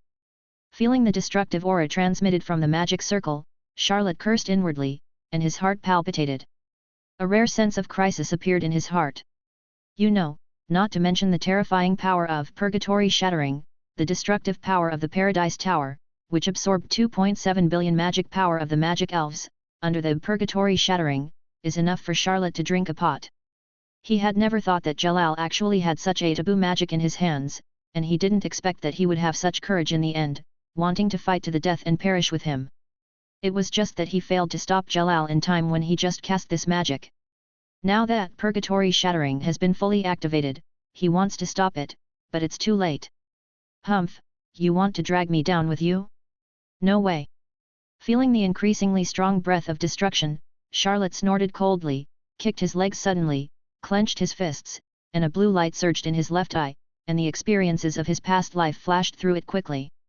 Left eye past. Past mode, open. Boom. Several shadows condensed behind him and quickly merged into Charlotte's body. The magic power in the latter's body that suddenly surged could not be suppressed and gushed out, like a volcanic eruption, exploding to the extreme. The light blue pupils, the originally dark hair color, also had a slight light blue tint. Goodbye. Charlotte said coldly, looking at Jalal who was looking at him in horror in front of him, and then pressed his right palm on the ground. A deep blue and mysterious magic circle took shape instantly under his feet. The magic circle exuded a glittering light, and many blue runes could be vaguely seen jumping in it. Each rune contained the profound time mystery. Boom. Charlotte. The most amazing thing was that Urza, who was still in a coma, suddenly seemed to wake up from a nightmare, with beads of sweat on her smooth forehead. Then, after a while, several people on the boat paddled like crazy and rushed towards the shattered island. If someone could see the scene on the top of the Tower of Paradise at the moment before the explosion, they would find that at that moment, Charlotte's body disappeared under the light of the magic circle containing the mystery of time under his feet. It was not a flash time, and there was no spatial fluctuation in the void, as if the whole person no longer existed in this world.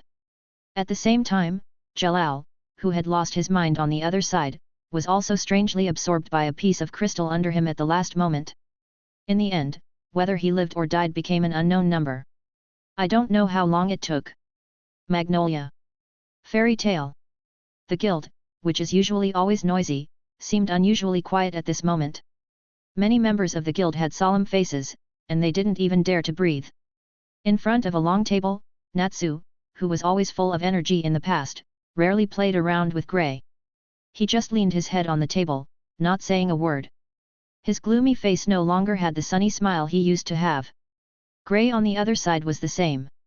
Happy, the mascot of the guild, also lay listlessly beside Natsu. His cute smiling face looked particularly depressed. His two eyes glanced at Natsu from time to time, and he pursed his lips, wanting to say something but not daring to.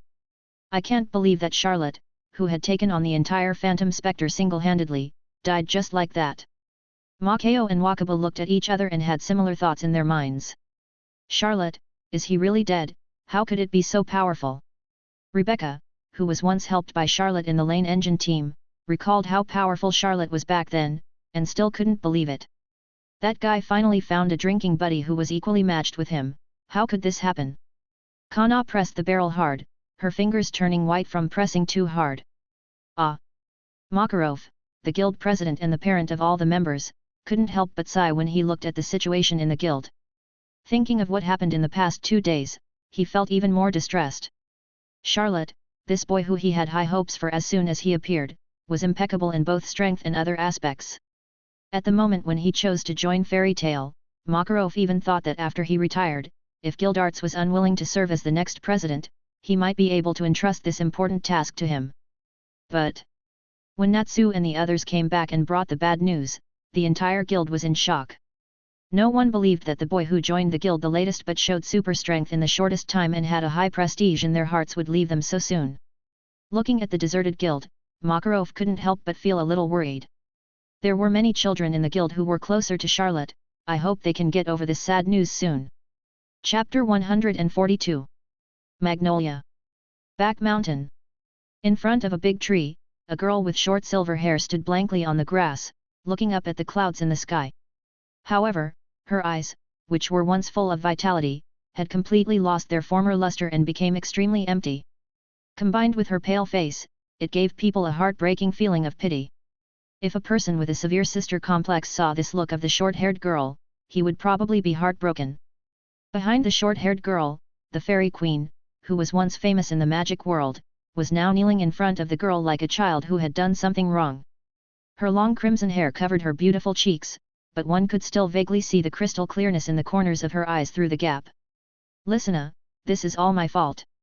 I don't expect you to forgive me, but I beg you to stop torturing yourself like this. You can scold me, beat me, or even kill me. I just hope you can feel better and stop doing this." Urza's voice was a little hoarse. She knew very well how painful it was for the girl in front of her to hear Charlotte's death. After waiting for so many years, she finally waited for her brother to come, and the latter also joined the big family of Fairy Tale. She thought that the two would never be separated in the future, but this beautiful time did not last long before it was ruthlessly broken by the sudden bad news. This kind of thing, no one can accept it for a while. This is not the first time that Urza has admitted her mistakes to her, and the reason for her admission is not to hope that the latter can forgive her, but just to hope that she can feel better. "Sister Myra, let's go back." As if she didn't hear the voice behind her, Lysina retracted her gaze towards the sky and spoke softly. Her calm voice did not allow one to sense any emotional fluctuations. After that, she ignored Myra Jane beside her and walked towards the guild alone. Looking at Lysina's receding back, Myra Jane sighed. Although she was also very sad about Charlotte's death, as a sister, she could not show it in front of Lysina. She could only cry secretly when she was alone at night. She turned her head to look at Urza, who was kneeling on the ground, with a complicated light in her eyes. Strictly speaking, Charlotte's death this time was related to Urza, but how could she be blamed for the situation at that time? After all, she was also a victim. Sighing again, Myra Jane walked towards Urza, pulled Urza up from the ground, and sighed softly, "Urza, don't blame yourself too much. No one could have expected this to happen. I think even Charlotte wouldn't want to see you like this. After all, he used to call you Her Majesty the Queen." After saying that, Myra went in the direction where Lysina left, leaving only Urza, who stood up but still lowered her head and cried quietly. In between several large trees not too far away, several figures were looking at the situation from afar. "Elder sister. These people are Urza's childhood friends in the Tower of Paradise. Among them, a burly figure stands at the end. It is Simon, who was killed instantly by Kakeju. At that time, he was rescued by Charlotte in the Tower of Paradise and barely kept alive. After returning to land, he survived under the treatment of the doctor.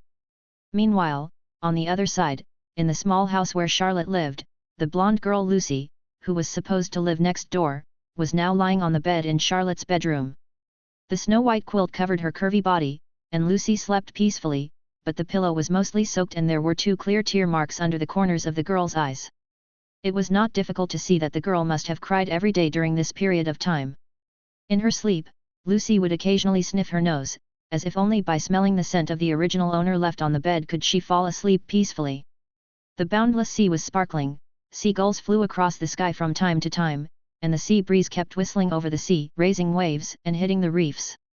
Suddenly, a blue light appeared out of thin air above a thick, dark reef, and as several mysterious runes condensed, a blue magic circle was outlined in the air.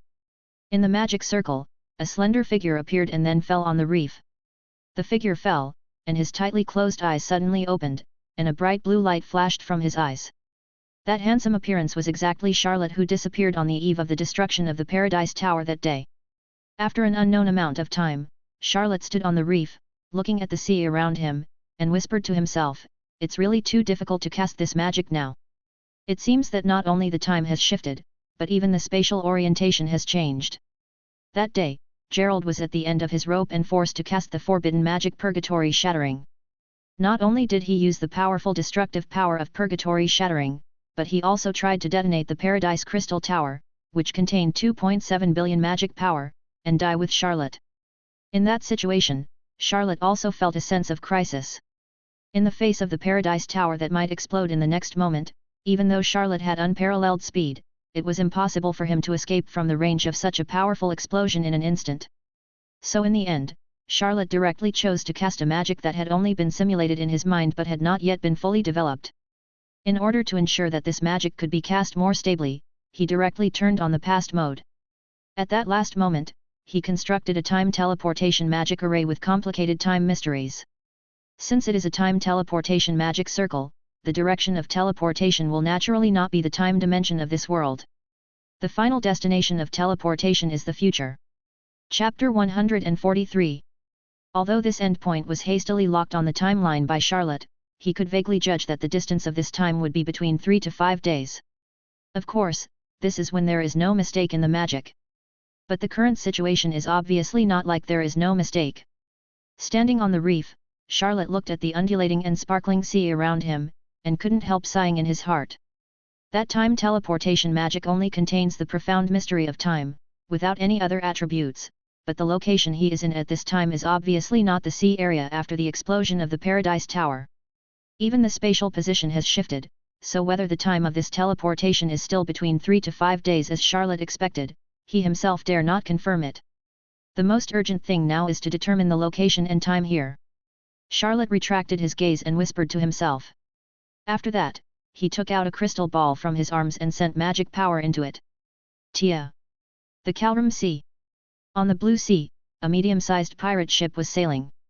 On the pirate ship, a group of sailors dressed in pirate costumes would occasionally look at the beautiful woman standing at the front of the pirate ship with fear in the intervals between operating the pirate ship, and then quickly retract their gazes, as if they were afraid of being discovered by her. The woman was wearing a black tights, had long black and beautiful hair, skin as white as snow, and a beautiful face.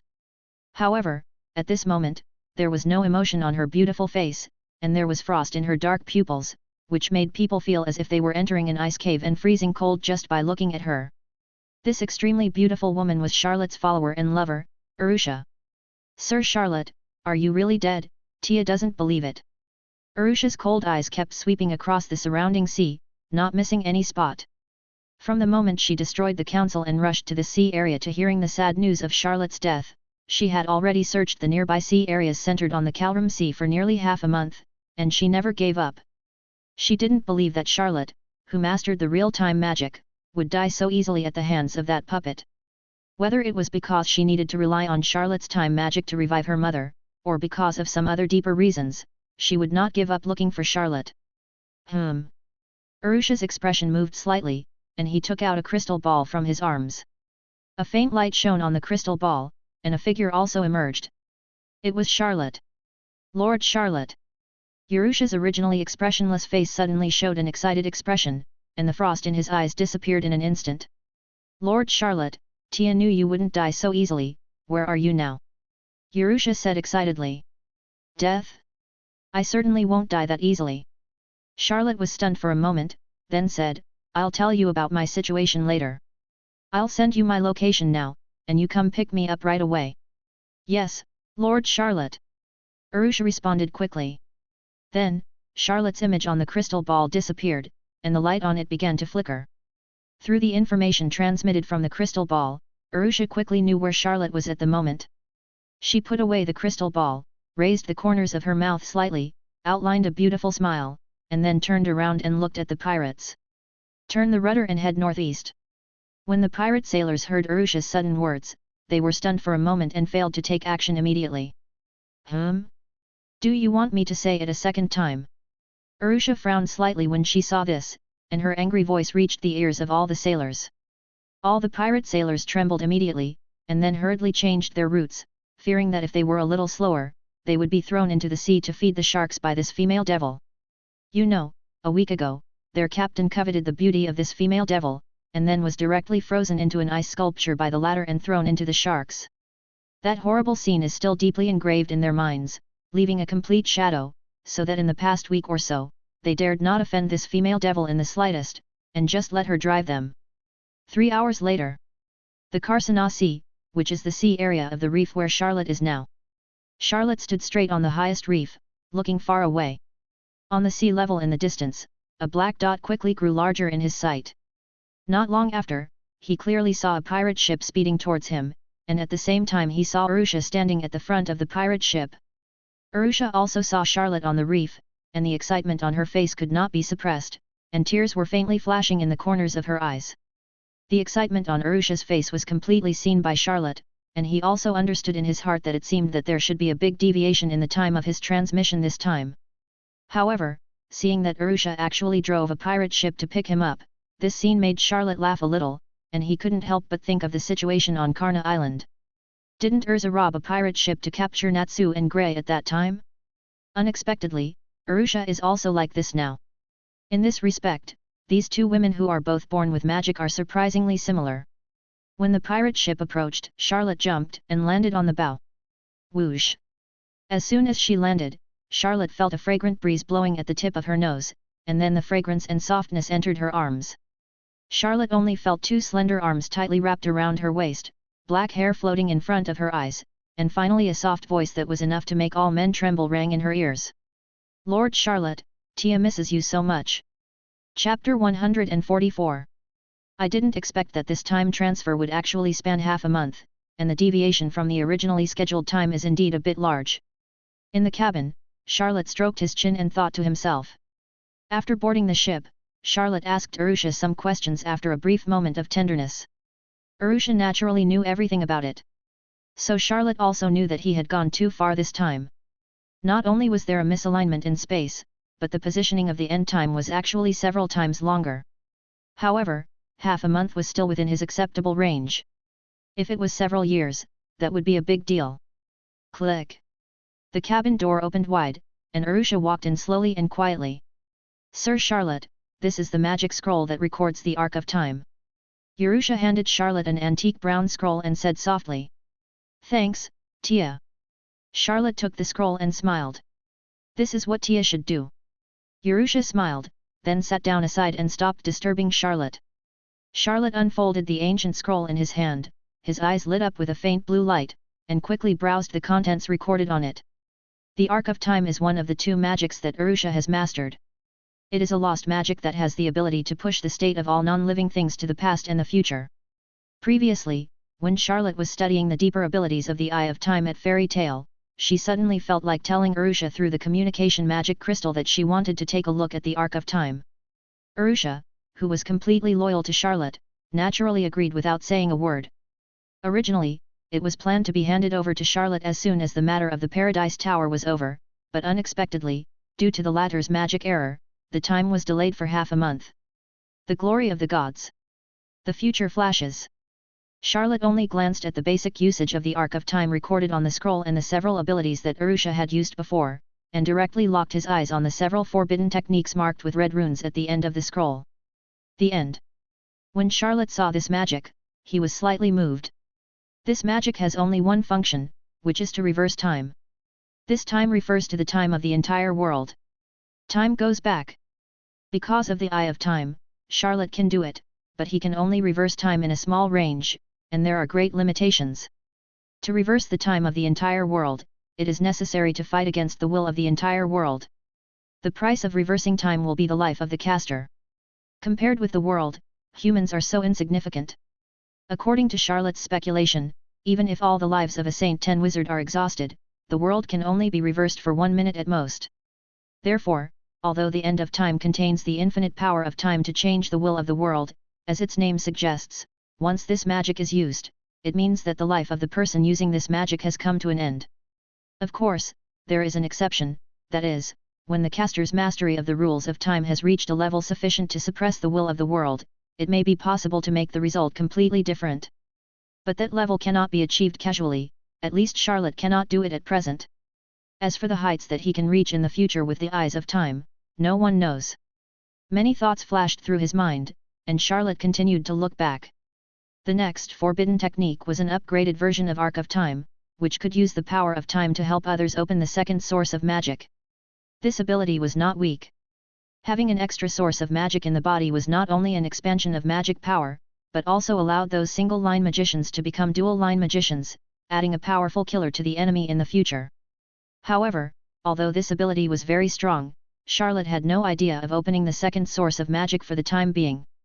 The power of time he possessed was already the top ability in the world. As long as he continued to study, he would sooner or later stand at the top of this world, so there was no need to get any second source of magic. Having said that, Charlotte still memorized the method of the second source of magic, and then continued to look down. When he saw the next and last forbidden technique, his eyes lit up immediately. This last forbidden technique was a derivative of the second source of magic. The third source of magic. The third magic source is not like the second magic source, which adds another magic source to the original one. Instead, it borrows the power of time and the power of the future, so that the caster can use the magic of the future in a short time. But similarly, like the end of time, this magic also has a price that is difficult to admit. That is, after a short period of using the third magic source, that is, the power of the future, the caster will not be able to use magic for the rest of his life. For many magicians, this price is no less than losing their lives. However, this is not what Charlotte cares about. His eyes are fixed on the word future. Borrowing the power of the future. The super magic past mode created by Charlotte is guided by the eye of time, communicating with the river of time, borrowing the power of the past from it to bless itself, so that its combat effectiveness can be multiplied. But in fact, when Charlotte created this magic, he took two routes. One is naturally the past that he has now fully mastered, and the other is that he has no idea about for a long time. The question he thought about most during his practice was how to borrow the power of the future. Since he could borrow the power of the past, why couldn't he borrow the power of the future? He had tried to borrow the power of the future by using the past mode, but failed in the end. However, although he failed, he firmly believed that this path was right. The reason why he failed was probably because his understanding of time was too low and failed to meet the requirements. Until some time ago, after he killed Eligary and untied his heart knot, the time fog began to appear on the long river of time in the time-space, which made his understanding of the power of time reach a deeper level. It became clearer in his heart that the path he had determined before was correct. As long as he kept going down this road, one day he would be able to summon the power of the future. At this time, when he saw the introduction of the third source of magic on the scroll, he seemed to have a flash of inspiration in his heart, completely illuminating the road in his heart. Looking at the scroll in his hand, Charlotte's lips curled up slightly. Maybe, it won't be long before that magic appears in the world. Chapter 145. Charlotte stood at the front and looked forward. She could vaguely see the outline of a port not far ahead. And this port was very familiar to Charlotte. It was Harujian. One body behind Charlotte's right, Arusha stood quietly, staring at Charlotte's back with a gentle gaze. Thinking of what Charlotte said to her in the cabin before, she couldn't help but feel a warm current flowing through her heart, and the corners of her mouth naturally rose slightly. Tia! In front of the cabin door, the boy suddenly stopped and turned to look at the girl behind him.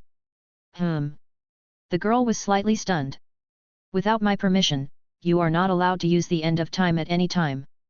Remember, this is an order. The young man's unquestionable words were solemnly heard by the girl, and also plucked her heartstrings fiercely. When she reacted, the young man had already stepped out of the cabin. After a long time, the girl was in the cabin. A faint whisper sounded. Lord Charlotte is really overbearing. As the girl recalled, the pirate ship had already sailed close to the port. The appearance of the pirate ship naturally caused quite a stir in the port of Harjan, but fortunately the pirate ship only stopped in front of the port for a while and then immediately turned the rudder and left, leaving the fishermen of this generation confused.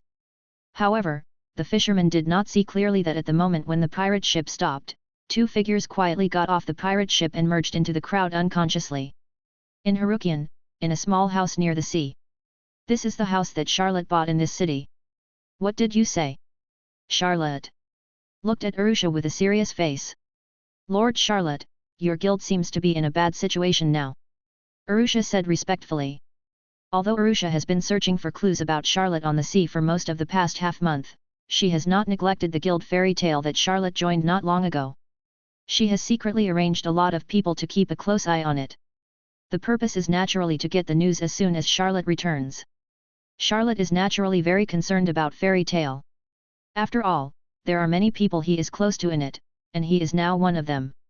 Especially since he disappeared for half a month, everyone in fairy tale already thought he was dead. He can almost imagine that Lysina, the little girl, will probably cry, and Myra, Lucy, etc., and Urza, Her Majesty the Queen might blame herself to death. So he asked Arusha about the situation at the beginning, but Arusha, who was still on the sea at that time, didn't know much about it. After all, he was only concerned about fairy tale because of Charlotte. But she also contacted the people who were watching fairy tale as soon as possible. And just now, she received news that the internal situation of fairy tale seemed to be not going well. What's going on? Charlotte's voice was already a little nervous. That's right. Altair told all the information he had received. Fairy Tale is now in the midst of a civil war. Civil war. Because of Laxus and his thunder gods. Magnolia. As one of the largest cities in the kingdom of Fiori, this city has always been bustling and prosperous. But at this moment, the city seemed particularly quiet. The residents on the street looked up at the rows of crystals that suddenly appeared in the sky above the city, and then they whispered to each other, discussing what these crystals were. Cardia Cathedral. Abagran, this loser, actually lost to that newcomer. The blonde man with a lightning symbol on his left eye and a pair of cool headphones on his ears cursed fiercely. He was the initiator of the Fairy Tale Civil War, and also the grandson of Makarov, the thunder god Laxus, one of the strongest candidates of the Fairy Tale Guild. Just now, he had received the news that Albagaran, one of his thunder gods, was defeated, and was defeated by Lucy, the newcomer in the guild whom he despised the most. He couldn't help but be angry. Moreover, Albagaran's petrified eye was also an important tool for him to launch this civil war before. Now the former was defeated. The effect of the petrifying eye naturally disappeared, so he just revealed his last trump card. That is, the 300 magic crystals full of lightning magic that were suspended above the entire city of Magnolia. Taboo magic, the temple of the gods. Once all these magic crystals burst out, the huge city of Magnolia will be destroyed. Although there was a voice deep in his heart that resisted him to do so, in order for the game to continue and to prove that he was right, he had no choice but to do so. Da da da. A clear sound of footsteps suddenly rang out in the quiet cathedral. Felide, what are you doing back here? Laxus knew who the person was without even turning around, and asked. He had a rapier on his waist, was wearing a red gentleman's suit, and had long emerald green hair. The person was none other than Laxus' personal guard, the captain of the Thunder Gods, Felide Justin. Laxus, is this too much? Felide did not answer Laxus's question, but asked. Obviously, he was asking about Laxus's mobilization of the Divine Palace and taking the people of the entire city as hostages. Are you questioning me? Farid. Laxus turned around and looking towards Fried. No. Felide lowered his head quickly. You just need to do what I say.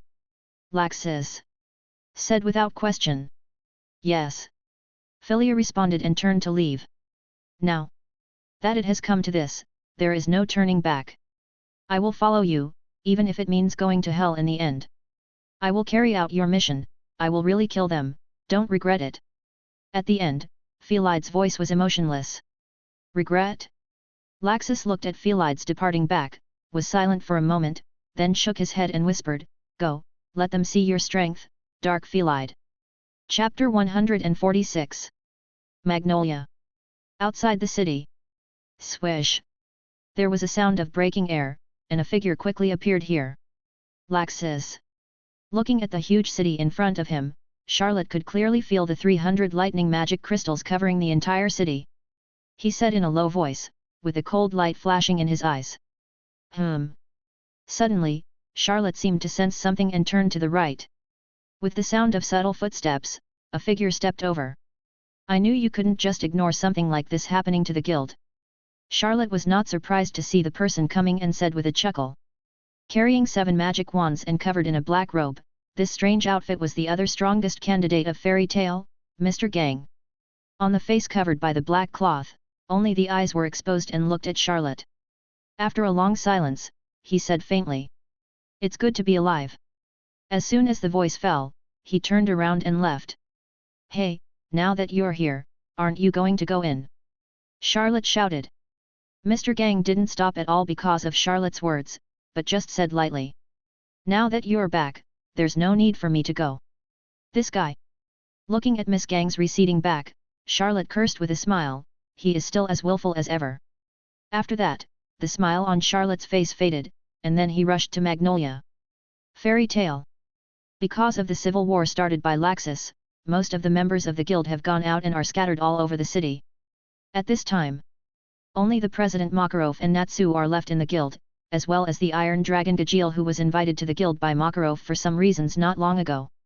Although Gajeel was affected by Charlotte's time-eating city in the battle with Phantom, and lost a lot of magic power and lifespan, perhaps because of his practice of dragon-slaying magic, his physique is far superior to that of ordinary people, so he is not as miserable as other ordinary wizards in Phantom, and still retains a strong strength.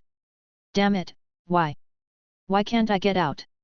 In front of the guild gate, Natsu's eyes were spitting fire, and he was furious at the air wall in front of him. However, every time he punched, black words would appear above the air wall, blocking him from leaving. This was the ritual performed by Captain Phelide of the Thunder Gods, a kind of barrier magic. The entire Magnolia was cast with various rituals, and this was another key to Laxus' ability to start a civil war. Ding! At this time, a new piece of black text appeared on the ritual at the door, and Natsu and the others looked over at the first time. Urza vs Bigusro, winner, Urza. Yoshi, awesome Urza! Natsu's anger dissipated a little and he cheered loudly. As expected of the Fairy Queen, she is as powerful as ever.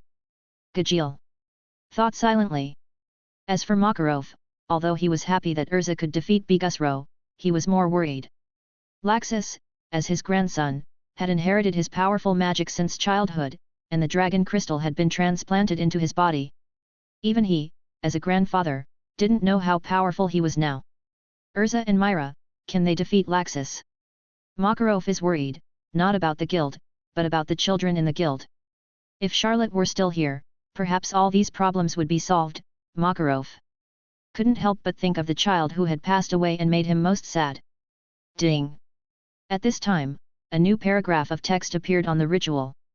Someone else joins the battlefield. Who is it? Could it be Mr. Gang? Is he back? Makarov guessed.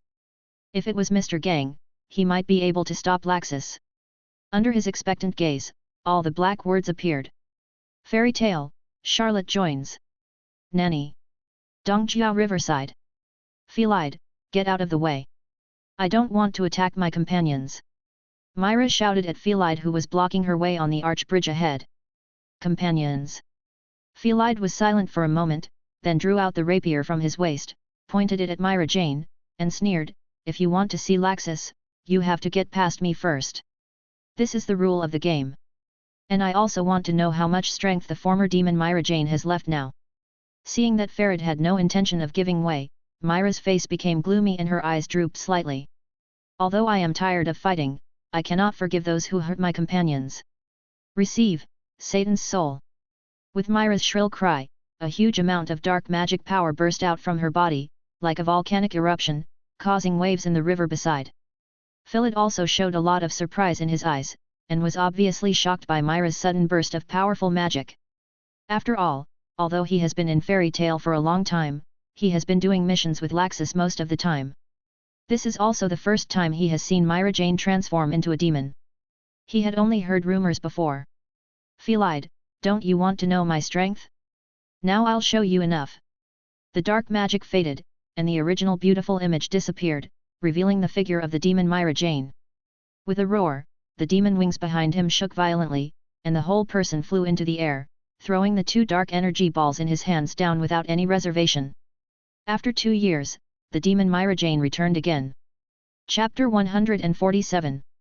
Dark Words, Wings. On the arch bridge, facing the dark energy ball attacking him, Phelide slashed with his western sword, and a dark word appeared in the air, condensing into 2 dark wings behind it. Boom! The dark energy ball fell, and the arch bridge was directly broken from the middle by the bombing. Phelide used the dark wings to fly up. Is this the true power of the demon Myra Jane? Floating in the air, Farid looked at Myra Jane in demon form with a solemn expression, raised the western sword in his hand high, swung it violently, and shouted. Dark words. Darkness. Another mysterious dark word emerged, and then all of it penetrated into Phelide's body. Phelide suddenly roared fiercely, his face became ferocious, veins popped out on his forehead, and the dark power burst out from his body. The next moment, Phelide's appearance changed drastically. Under the invasion of the dark power, the original gentleman's appearance disappeared, replaced by a hideous demon body. Tisk! Witnessing Phelide's dark transformation, the demon Myra Jane snorted, with a flash of disdain in his eyes. Dark flow. The demon Mileage waved his hands, and countless dark magic powers were released, forming dark demon claws in the air, covering Phelide. Swish, swish, swish. The black light on the dark wings behind Phelide kept flashing, and his body, which had transformed into a demon body, dodged frantically in the air, but the demon claws in the air were too fast. After he barely dodged a few times, he was directly hit by a demon claw behind him.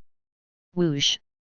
The huge demon claws directly grabbed his demon body in its hand, and with a fierce swing, Philid's demon body was thrown out uncontrollably. Swish! The demon wings shook violently, and Milage's figure quickly passed through the air, and in an instant appeared in front of Philid, stretched out his hands, pointed his palms at the latter's chest, and shouted with a cold look. Super cruel flash! Between his hands, the dark magic power gushed out like a mountain torrent, forming a black shock wave that went straight through Philid's chest. Boom boom boom! The black shock wave brought Philid's demon body with it, and hit the ground below, creating a huge gully more than 10 meters long. At the end of the gully, Philid was lying here, with scars all over his demon body, and the western sword was nowhere to be found. He was breathing heavily, his pupils were huge, and he looked at the demon Myra Jane in the sky with a look of horror. He had never thought that the gap between the two would be so big. Under the powerful attack of the demon Myra Jane, he didn't even have the strength to fight back. Is this the demon Myra Jane? No wonder she was known as the perfect Queen Urza 2 years ago. In the sky, Myra Jane looked at the embarrassed Felide below, her eyes still as cold as ice, and she suddenly dived down. However, just as the dark magic power in her hands surged, ready to end the battle, the light in her eyes suddenly became turbulent, and the body that was originally diving down suddenly braked and stopped abruptly in mid-air. She looked down with excitement, and there was a figure standing by the river, a figure that was very familiar to her, a figure that she had not seen for a long time. Charlotte! Looking at that familiar face, Milaja covered her mouth with her jade hands, cried out in surprise, and tears flowed unconsciously from the corners of her eyes. What? Myra's voice was not small. Felide, who was still wondering why the former suddenly stopped attacking, was also shocked when he heard it. He moved his body with difficulty and looked in the direction of Myra's gaze. Then he also saw the figure. Although he also saw Charlotte for the first time, he could recognize Charlotte's appearance. Didn't the people in the guild say that this person was dead? Farid was puzzled. At this time, Myra Jane in midair had already flown over impatiently. Charlotte, it's really you, you're not dead. Falling from the sky, looking at Charlotte's face so closely, Marajana's voice was trembling with excitement. Of course I'm not dead. Seeing Myra's excitement, Charlotte couldn't help but smile bitterly. Although half a month had passed, due to the time transmission, it was just a blink of an eye for Charlotte. Great! Mila suddenly stepped forward and hugged Charlotte with both hands. The force was so strong that Charlotte could clearly feel the soft touch from her chest, which made her sigh that Myra's figure was really good. If Lysina knew this news, she would be so happy. Myra didn't know what Charlotte was thinking, and she was still very excited. Lysina, Charlotte couldn't help but think of that innocent and romantic face, and he seemed to hear the voice of brother Charlotte that he would never get tired of hearing.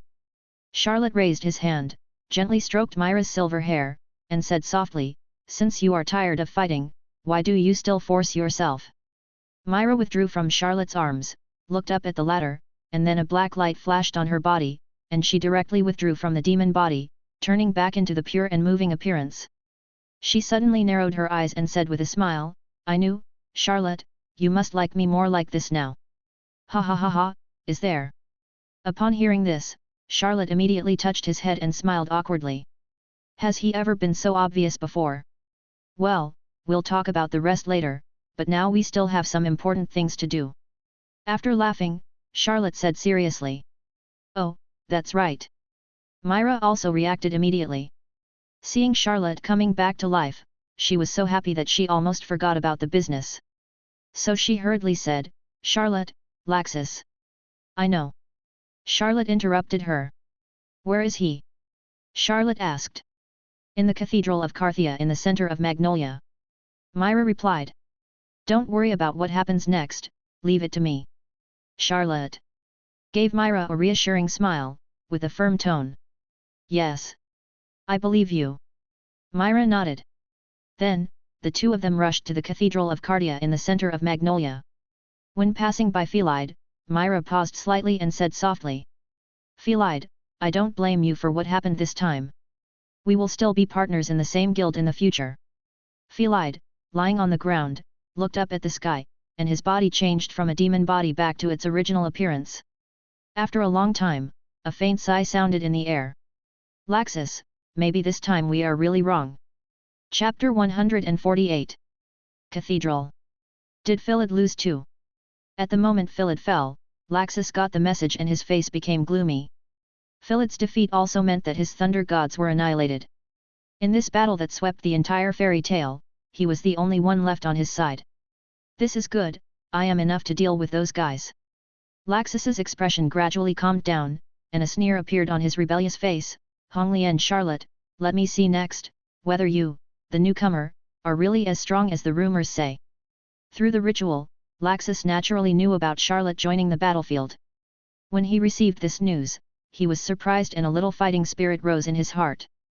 The Cathedral of Cardea is in front of us. On the street, Myra pointed her white finger at the most majestic building not far ahead and said. Charlotte nodded, but his eyes were looking up at the sky. 300 lightning magic crystals were suspended in a circle over the entire city.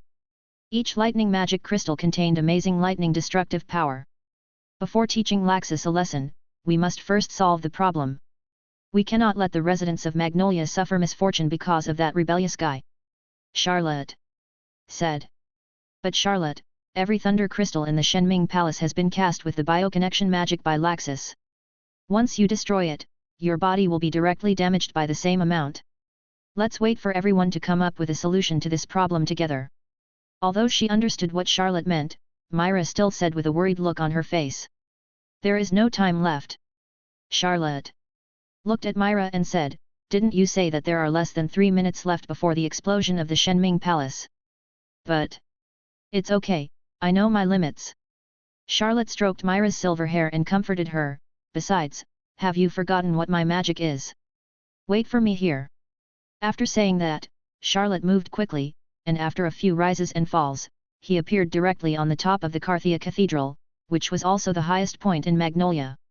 Your magic, Myra, who was staying where she was stunned for a moment, then seemed to think of something. Her eyes suddenly brightened up, full of expectation, the power of time. At the same time, on a street not far from the Cathedral of Cardia, a red-haired girl in armor was running towards the cathedral. She was Urza, who had just dealt with Guthro and was rushing towards the Cathedral of Cardia. While running, her eyes were focused on the cathedral not far ahead, and her eyes were filled with determination and coldness. The moment a figure appeared on the top of the Cathedral of Cardia, she noticed it. The next moment, she subconsciously stopped running and looked at the figure. Her expression was exactly the same as Myra's at that time. Her white jade hands gently covered her red lips, and a line of tears quietly slid down her stone-like pupils. Charlotte. On the other side. Because of Philid's defeat, the rituals in various places in Magnolia disappeared one by one, including the one that blocked Fairy Tale. And the moment the ritual disappeared, Natsu's whole body was on fire, and he rushed out with all kinds of emotions, and Gajiel followed closely behind. When Charlotte appeared on the top of Cardea Cathedral, Natsu, who was jumping onto the roof of a house, happened to see him. When he saw Charlotte's appearance clearly, Natsu immediately laughed heartily, ha ha ha, it's really Charlotte, it's awesome. But when he saw Charlotte's next move, the smile on his face disappeared immediately, and then he exclaimed, Charlotte is going to, Yamadi. No, you can't. Apart from Urza and Natsu, many guild members scattered around the city saw Charlotte's appearance. Because of the civil war, they all had more or less serious injuries, but at this moment, they were all overjoyed. That is, Charlotte. Charlotte is still alive, ha ha ha ha. I knew that this guy was so strong, how could he die so easily? Charlotte was unaware of all of this. At this moment, he was looking intently at the Shenming temple in the sky. He clenched his right hand into the air, and a silver-white samurai sword with a red lotus carved on the blade appeared in his hand. The ultimate sword, Red Lotus Dance. Whoosh!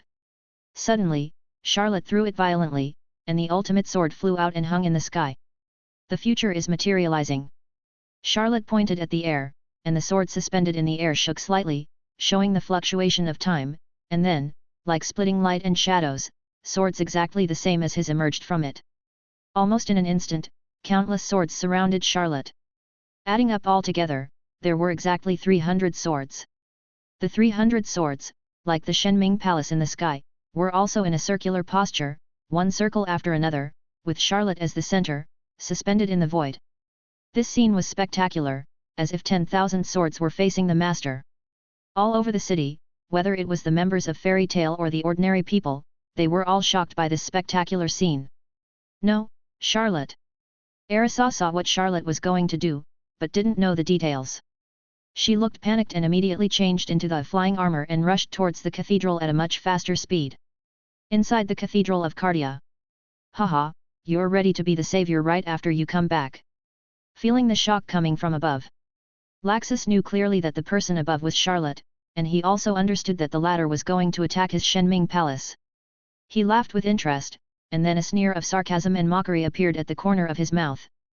But after that, what else can you use to fight me? Honglian Charlotte. Go.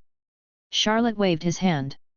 In the sky, 300 swords flashed dazzling blue light at the same time, and then all turned into a sword beam, each aimed at a target, and flew away. Bang!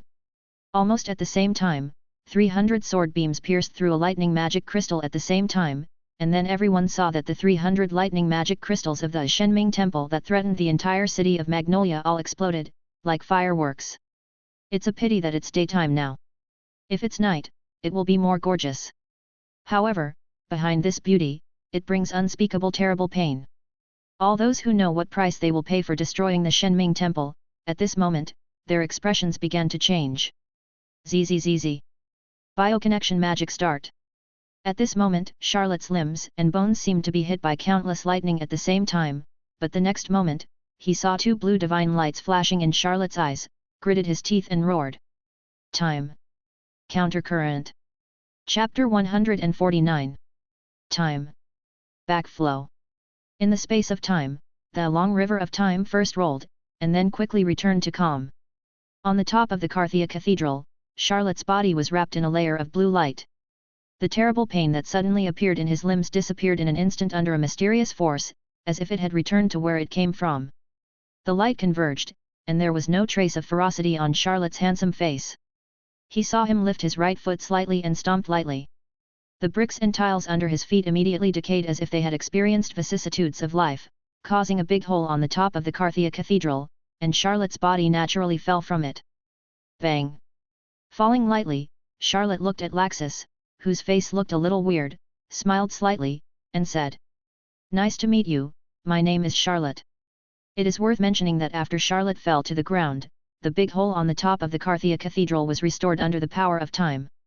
This guy, who has endured the backlash of all the biological connections of the Divine Ming Palace, was not injured at all. Looking at Charlotte, who was in good health, Laxus' eyes flashed with a strange light. Although he was extremely shocked in his heart, there was no extra change in his expression on the surface. He just said lightly, "The guild finally has a decent member. How about you join me in forming a brand new fairy tale, a truly powerful fairy tale with only strong people? At that time, I will be the president and you will be the vice president. How about that? Don't even think about it, Laxus." Myra, who had just rushed in, happened to hear Laxus' words about recruiting Charlotte, and immediately said angrily, "Charlotte will not help the evil, and fairy tale will never be handed over to a bad person like you." At this time, there were several hurried footsteps behind him. "Myra is right, Laxus, Charlotte is not like those guys like Felide, he will not help you to attack your companions." The people who came were Natsu and Urza, who came at the fastest speed. As soon as Natsu came in, he shouted at Laxus, "Charlotte!" Urza's eyes were all on Charlotte. Charlotte didn't dare to look at Urza. It was as if he had just seen the incident of him knocking her unconscious. After all, it had been half a month for Urza and the others, but for him, it had only happened a short time ago. "You want me to join you, but I think you are not qualified. After all, the only president of Fairy Tale that I recognize is Old Man Makarov. As for you, you are still too young." Laxus's words of recruitment reminded Charlotte of the former president of the Phantom Ruler, Joseph. That guy also said something similar to him at the beginning, and also promised him the position of vice president. Could it be that I am so much like the vice president? Charlotte thought so. Not qualified? Too young?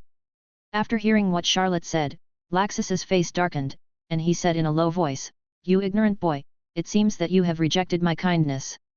As he spoke, he took off the black fur coat he was wearing, and gently took off the earphones on his ears. His arrogant eyes swept over Charlotte and others one by one, and said in a cold voice. You guys can come up one by one, or all together. You see, there's no need to attack us one by one, I can handle you by myself, Laxus.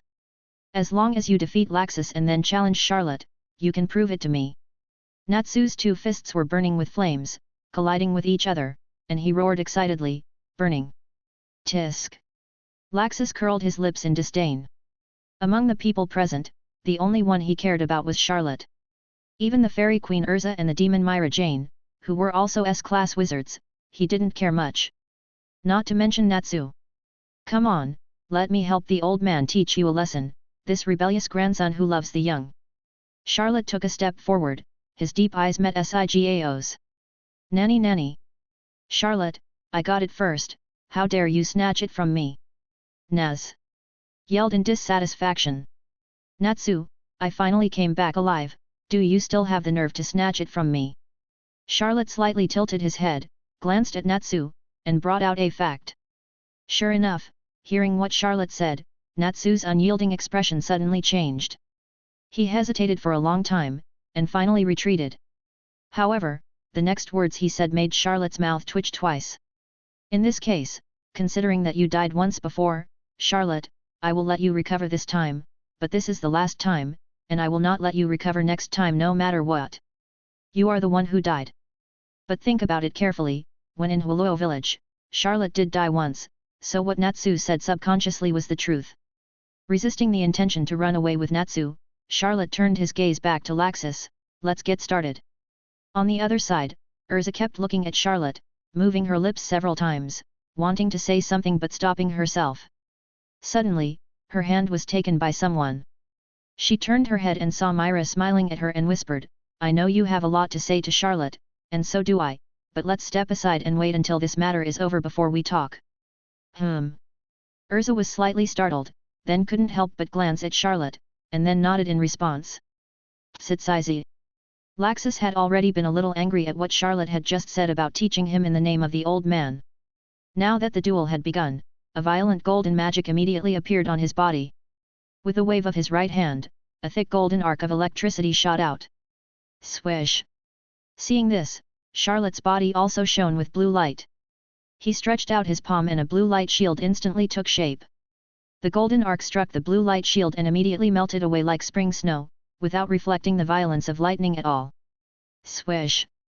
Charlotte took a step forward, and several afterimages appeared on his body. In an instant, he appeared in front of Laxus and punched down with a fist wrapped in blue light. Sitsila! However, when Charlotte's fist fell, the golden light on Laxus' body surged, and he turned into a piece of lightning and flew away quickly, while Charlotte's fist only passed through a corner of the lightning. The body is transformed into lightning. Resound through the sky, the roar of summoning thunder. Fall from the sky and turn it to ashes. Laxus's deep voice rang out, and his lightning-like body fell not far away, revealing his original form. He raised his right hand high, and violent magic power was madly output. Above his head, a golden sphere formed entirely of lightning continued to expand. Raging Volt! With a roar, Laxus swung his right hand down. The huge golden sphere carrying the violent lightning magic aimed at Charlotte and fell straight down fiercely. Boom! The entire Cardia Cathedral was slightly shaken by the loud noise. The place where Charlotte was originally standing was set off by the explosion. Suddenly, a stunning blue light appeared in the fire. Charlotte was wrapped in gorgeous blue light and rushed out. He was unharmed. Flash! A blue light flashed in Charlotte's eyes, and he shouted in his heart. Then Laxus saw Charlotte's figure suddenly disappear without a trace. Then, his nerves suddenly tensed up, and a strong sense of crisis emerged in his heart. Bang! Behind him, a blue light suddenly appeared in the void, and a blue fist shadow suddenly appeared and hit him heavily. What? Laxus flew backwards, with a flash of horror in his eyes. As he flew backwards, he saw Charlotte disappear without a sign, just like before. He was horrified and lightning flashed wildly on his body, and his body was transformed into lightning again. The next moment, Charlotte kicked out from his side, passing through his lightning body. Lightning, as one of the top elements in nature, also has incredible speed. Laxus, who could be transformed into lightning, immediately increased his speed to an extremely terrifying level, and distanced himself from Charlotte. It is really difficult to deal with a lightning wizard who can transform his body into an element. Charlotte frowned slightly and did not continue to use flash time. There are many lightning wizards in the magic world, but there are only a handful of them who can transform their bodies into lightning. All of them are outstanding lightning wizards, including Laxus in front of him, who is named God of Thunder. In this case, Charlotte's expression condensed slightly, blue light surged in his eyes, and he silently said in his heart. Time Field. Chapter 150. The invisible domain descended directly. Although it seemed that there was no change, at that moment, everyone in the Cardia Church was keenly aware of a strange fluctuation in the surrounding space. Laxus naturally noticed it as well. In the previous fight with Charlotte, he had witnessed the latter's extraordinary methods. Although his expression remained unchanged, he was naturally highly alert in his heart. Bang! Charlotte's eyes flashed with blue light. Feeling the ubiquitous time fluctuations in the domain, he raised the corners of his lips slightly, and stretched out his palm directly towards Laxus. In an instant, the ground under Laxus' feet made a loud cracking sound and decayed instantly. Suddenly, his feet were suspended in the air, and Laxus fell directly without being able to defend himself. As Charlotte clenched his palm, the earth that had just decayed reappeared and directly buried Laxus in it. You think you can trap me with this kind of trick?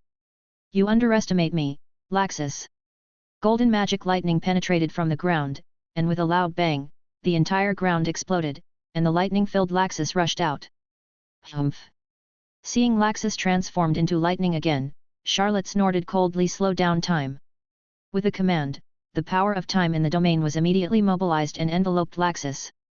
Unlike the immature deceleration time domain that he had used in Gylean City to quickly eliminate the demonic wind wall, Charlotte's perception of the power of time has made a qualitative leap during this period of time, so the time domain he now displays is already relatively complete. He can now use the power of time in the domain at will, and activate it freely. There will never be the indiscriminate attack that did not distinguish between friend and foe as before, and the means of attack will not be just deceleration. Of course, such a complete time domain consumes a lot of Charlotte's mental power. Even if the amount of his mental power at this time can be described as vast, it cannot support him to activate this domain for a long time. This feeling. Laxus was the first to feel the change in the flow of time. His face suddenly changed drastically. As the flow of time slowed down, he could no longer maintain his lightning transformation. His body changed directly from an arc back to human form. Bang! As soon as he changed back to human form, he caught a flash of blue light from the corner of his eye. Before he could make any response, Charlotte's figure appeared in front of him and punched him mercilessly. Laxus screamed and flew out like a cannonball, hitting the wall of the Cardia Church heavily. Such a heavy impact caused the entire wall to tremble slightly. The place where Laxus hit was directly cracked, like a huge spider web.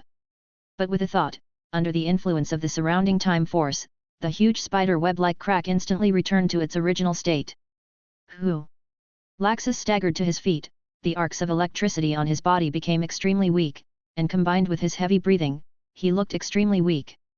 He only looked up at Charlotte with eyes full of ferocity and brutality. Ah! Laxus roared, and tore his already tattered shirt to pieces, revealing his muscular, extremely strong body. At the same time, the weak electric arc on his body suddenly jumped wildly, and he became extremely irritable.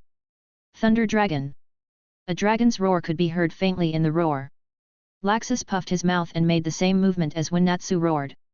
A golden dragon-shaped magic circle took shape at his mouth. As he spit it out of his mouth, a dragon-shaped roaring lightning shot out from his mouth. Roar! This is the most famous move of all dragon slayers, the dragon's roar.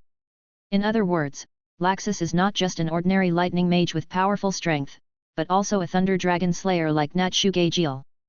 Although Charlotte was slightly surprised by Laxus' sudden appearance as a dragon slayer, his movements were not slow. He opened his hands, and all the time power in the domain gathered together, forming a blue vortex in front of him. Hwalala! The thunder dragon's roar burst out with lightning, and all entered the time vortex in front of Charlotte. In just an instant, it was all consumed by the time power. Thunder Dragon Jaw! The magic power of the Thunder Dragon gathered on his fists, and Laxus roared and rushed towards Charlotte. However, due to the influence of time slowdown, Laxus's speed, which should have been as fast as lightning, now looked like an ordinary person running. Not to mention Charlotte, who was in the time acceleration state and had the flash time ability, any wizard with a decent speed could easily dodge this attack. As expected, Charlotte just swayed a few times and easily dodged Laxus's attack. Laxus's furious fists. Boom! Laxus's fists filled with endless electric light naturally smashed on the ground, instantly blowing up the entire floor of the Cardia Cathedral. The power was so strong that Myra and others who were watching the battle on the side were shocked and stepped back. Just like the walls that were smashed before, all the floor that was blown away and shattered was restored to its original state with a blue light sweeping across it. There are not many people in the entire magic world who can repair the damaged battlefield while fighting. As for the destruction wizard of fairy tale, Charlotte's behavior is unique and out of this world. Myra, Urza, and Natsu were shocked by the aftershock. Myra and Urza were surprised by Laxus's high magic power. As S-class wizards of fairy tale, they asked themselves that in a one-on-one situation, facing Laxus who had no hidden strength, even if they played all their cards, they should not be his opponent. If Charlotte had not arrived in time today, I'm afraid that their final outcome against Laxus would definitely not be good. Fortunately, there is no if in this world. Charlotte appeared, and was stronger than Laxus who was going all out. Unlike Myra and Urza, Natsu was only surprised by Laxus's identity as a dragon slayer just now. Could it be that Laxus was also raised by a dragon? If this was not the critical period of Charlotte and Laxus's battle, Natsu would probably have rushed up to question Laxus.